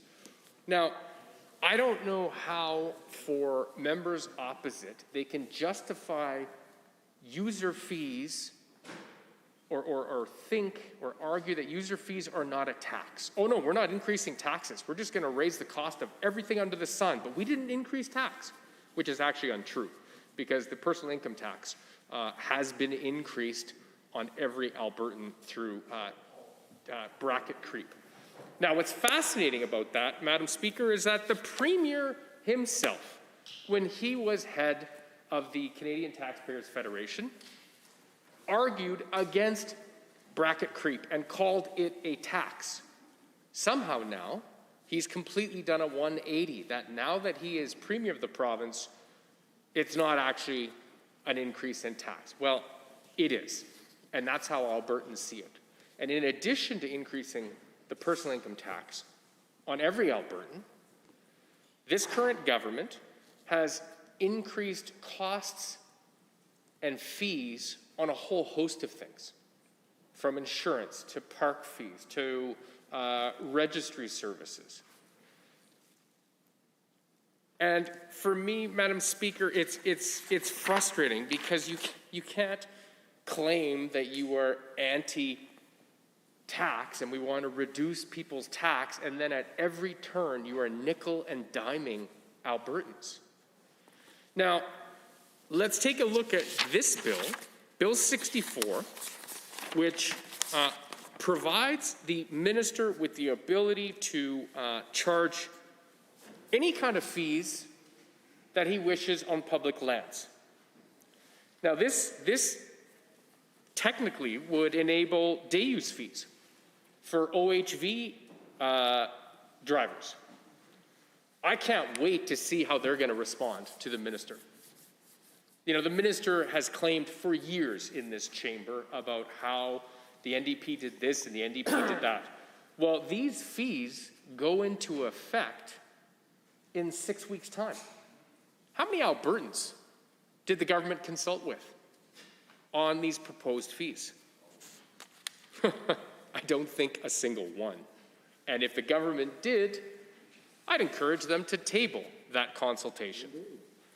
The fact of the matter is, for a government that claims one thing, they have time and time again done the complete opposite. Complete opposite. Now, I don't disagree, Madam Speaker, that there is a cost to people, to the land when people are irresponsibly camping, leaving their garbage behind, etc. Now, I don't think that their current idea is the solution for it. In fact, I can tell you that when we were government, we created more parks so that there would be more lands that Albertans could access, because we know that people love to camp. I mean, we have and live in the most beautiful province in this country, and I would argue one of the most beautiful places on the planet. And so we should be encouraging Albertans and others to come vacation here and spend their time in the outdoors. But what's interesting, Madam Speaker, is when we look at this bill compared to what the official opposition NDP caucus proposed just a couple of weeks ago, an Alberta travel pass that would immediately incentivize Alberta families, when safe to do so, very important caveat, to take their vacations here in Alberta. But the beauty about this travel pass, Madam Speaker, is that for Albertans and families that maybe only have a weekend here or there to get away, it still applies. It's a 20% reimbursement of their fees or their expenses up to $1,000 for the year. This has worked in other jurisdictions. In fact, Madam Speaker, the province of New Brunswick has rolled it out, and the province of Ontario is in the process of rolling this out. Because they understand that international travel will be slow to return. But when it's safe to do so, Albertans will be vacationing within our own country. Why aren't we encouraging Albertans to do that right here in their own backyard, to explore parts of this province? Madam Speaker, although I do love dearly Banff and Jasper, the province has so many other gems to offer which are not highlighted nearly as often as they should be. There are, we have an incredible geography here in the province, but we also have incredibly diverse cultures that are represented here that Albertans should take the time to explore. Many incredible towns and villages with rich histories that members of this chamber represent. But how many Albertans spend time in their own backyard? Not nearly enough. And we know, Madam Speaker, that the fact of the matter is many Albertans take their vacation over the summer in British Columbia. I mean, if you want to see more Alberta plates than BC plates, just visit Kelowna sometime in the summer. The amount of money that is generated through travel and tourism is significant. In fact, Albertans spend over $7 billion per year traveling outside of our province. If we could recapture some of that, it would be a huge, huge boon to our local economies, our local communities, our hoteliers, our restaurants, our communities, Madam Speaker.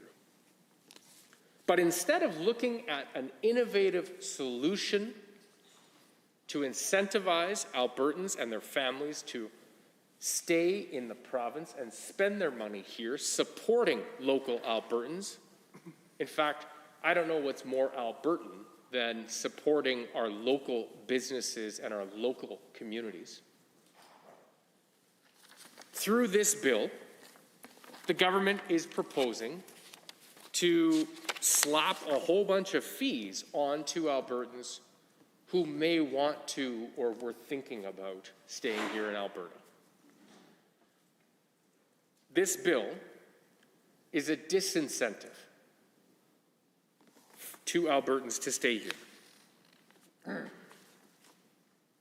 And so one of the other major concerns I have with this bill as it's currently written, Madam Speaker, which was articulated by the member for Edmonton Manning, is that nowhere in the bill is it codified or written that any of the revenues collected from these fees will in fact be reinvested back into our public lands. Now the government says, oh no, just trust us that we'll do that. The reality, Madam Speaker, is that we don't trust the government. They have had numerous examples and instances where they've said one thing and done the other. My other question, and so I would ask the government, I'm calling on the government to propose an amendment that ensures in legislation, not in regulation, that any fees collected from this bill will in fact go back and be reinvested into public lands and not be, not flow into general revenue to be spent on to be spent on projects like the War Room, which is an embarrassment to our province. Now, another question I have, Madam Speaker, is that now that there's going to be fees and a public land camping pass, how is that going to be enforced, Madam Speaker? If Albertans are camping without paying their fees, are they going to be faced with fines? How is the government planning to communicate this when it takes effect in 6 weeks? Now, you know, quite frankly, Madam Speaker, on the whole enforcement issue, I also have zero confidence in this government. If you want an example, just look at our public health measures and the number of examples where people or organizations have openly, repeatedly defied public health orders, and there's been no consequences for them. I mean, that's the example that we have facing our province right now today. But before we even get to that, Madam Speaker, again, there are better, more creative ways to encourage Albertans to respectfully enjoy our province and all that it has to offer without having to slap them with additional fees. You know, what's alarming, Madam Speaker, is that the Minister of Environment and Parks on the potential additional fees for this year, 2021, during estimates. I encourage members to look at Hansard.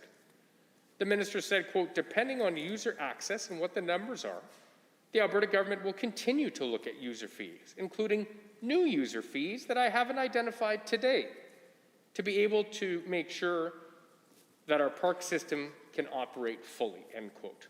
Well, Madam Speaker, with a budget of over $55 billion, this is about priorities. And once again, this current government is choosing to nickel and dime Albertans, bringing in fees in the dead of night, 6 weeks before they'll be implemented. The government has not consulted with Albertans, has not talked to them. And now we're going to get Albertans all over the province in a state of shock that they suddenly have park user fees that they have to pay, in addition to all of their other expenses, Madam Speaker. And so, you know, for these reasons, I am, in second reading, opposed to this bill. I'd like to know and hear from the minister why the government specifically chose not to specifically allocate or dedicate a fund from these fees to ensure that it goes back and is reinvested into our public lands. You know, are there any limitations in this legislation on the fees that the minister could dream up or come up with and hit Albertans with overnight? Has the government done any kind of socioeconomic impact study? Standing Order 29-2A is now available. Seeing none, any other members wishing to join the debate? The Honourable Member for Calgary-Glenmore. Thank you, Madam Speaker. It's my pleasure to stand in the House today and speak on behalf of Bill 64, the Public Land Amendment Act. I'd like to thank the Minister of Environment and Parks, along with the others who worked so hard to bring this bill forth. Madam Speaker, we as Albertans are incredibly lucky to have some of the best outdoor areas, not only throughout Canada, but the entire world. And as the weather continues to warm up, and it will, many will soon be heading out to enjoy the wilderness and camp with their families and friends. I know that's something that I enjoyed as a child, and with my family, we always went to Crown Lands. And it was great fun, it was great family time, and it taught me to both enjoy the wilderness and to respect it. It wasn't easy camping sometimes. I remember several times, like one night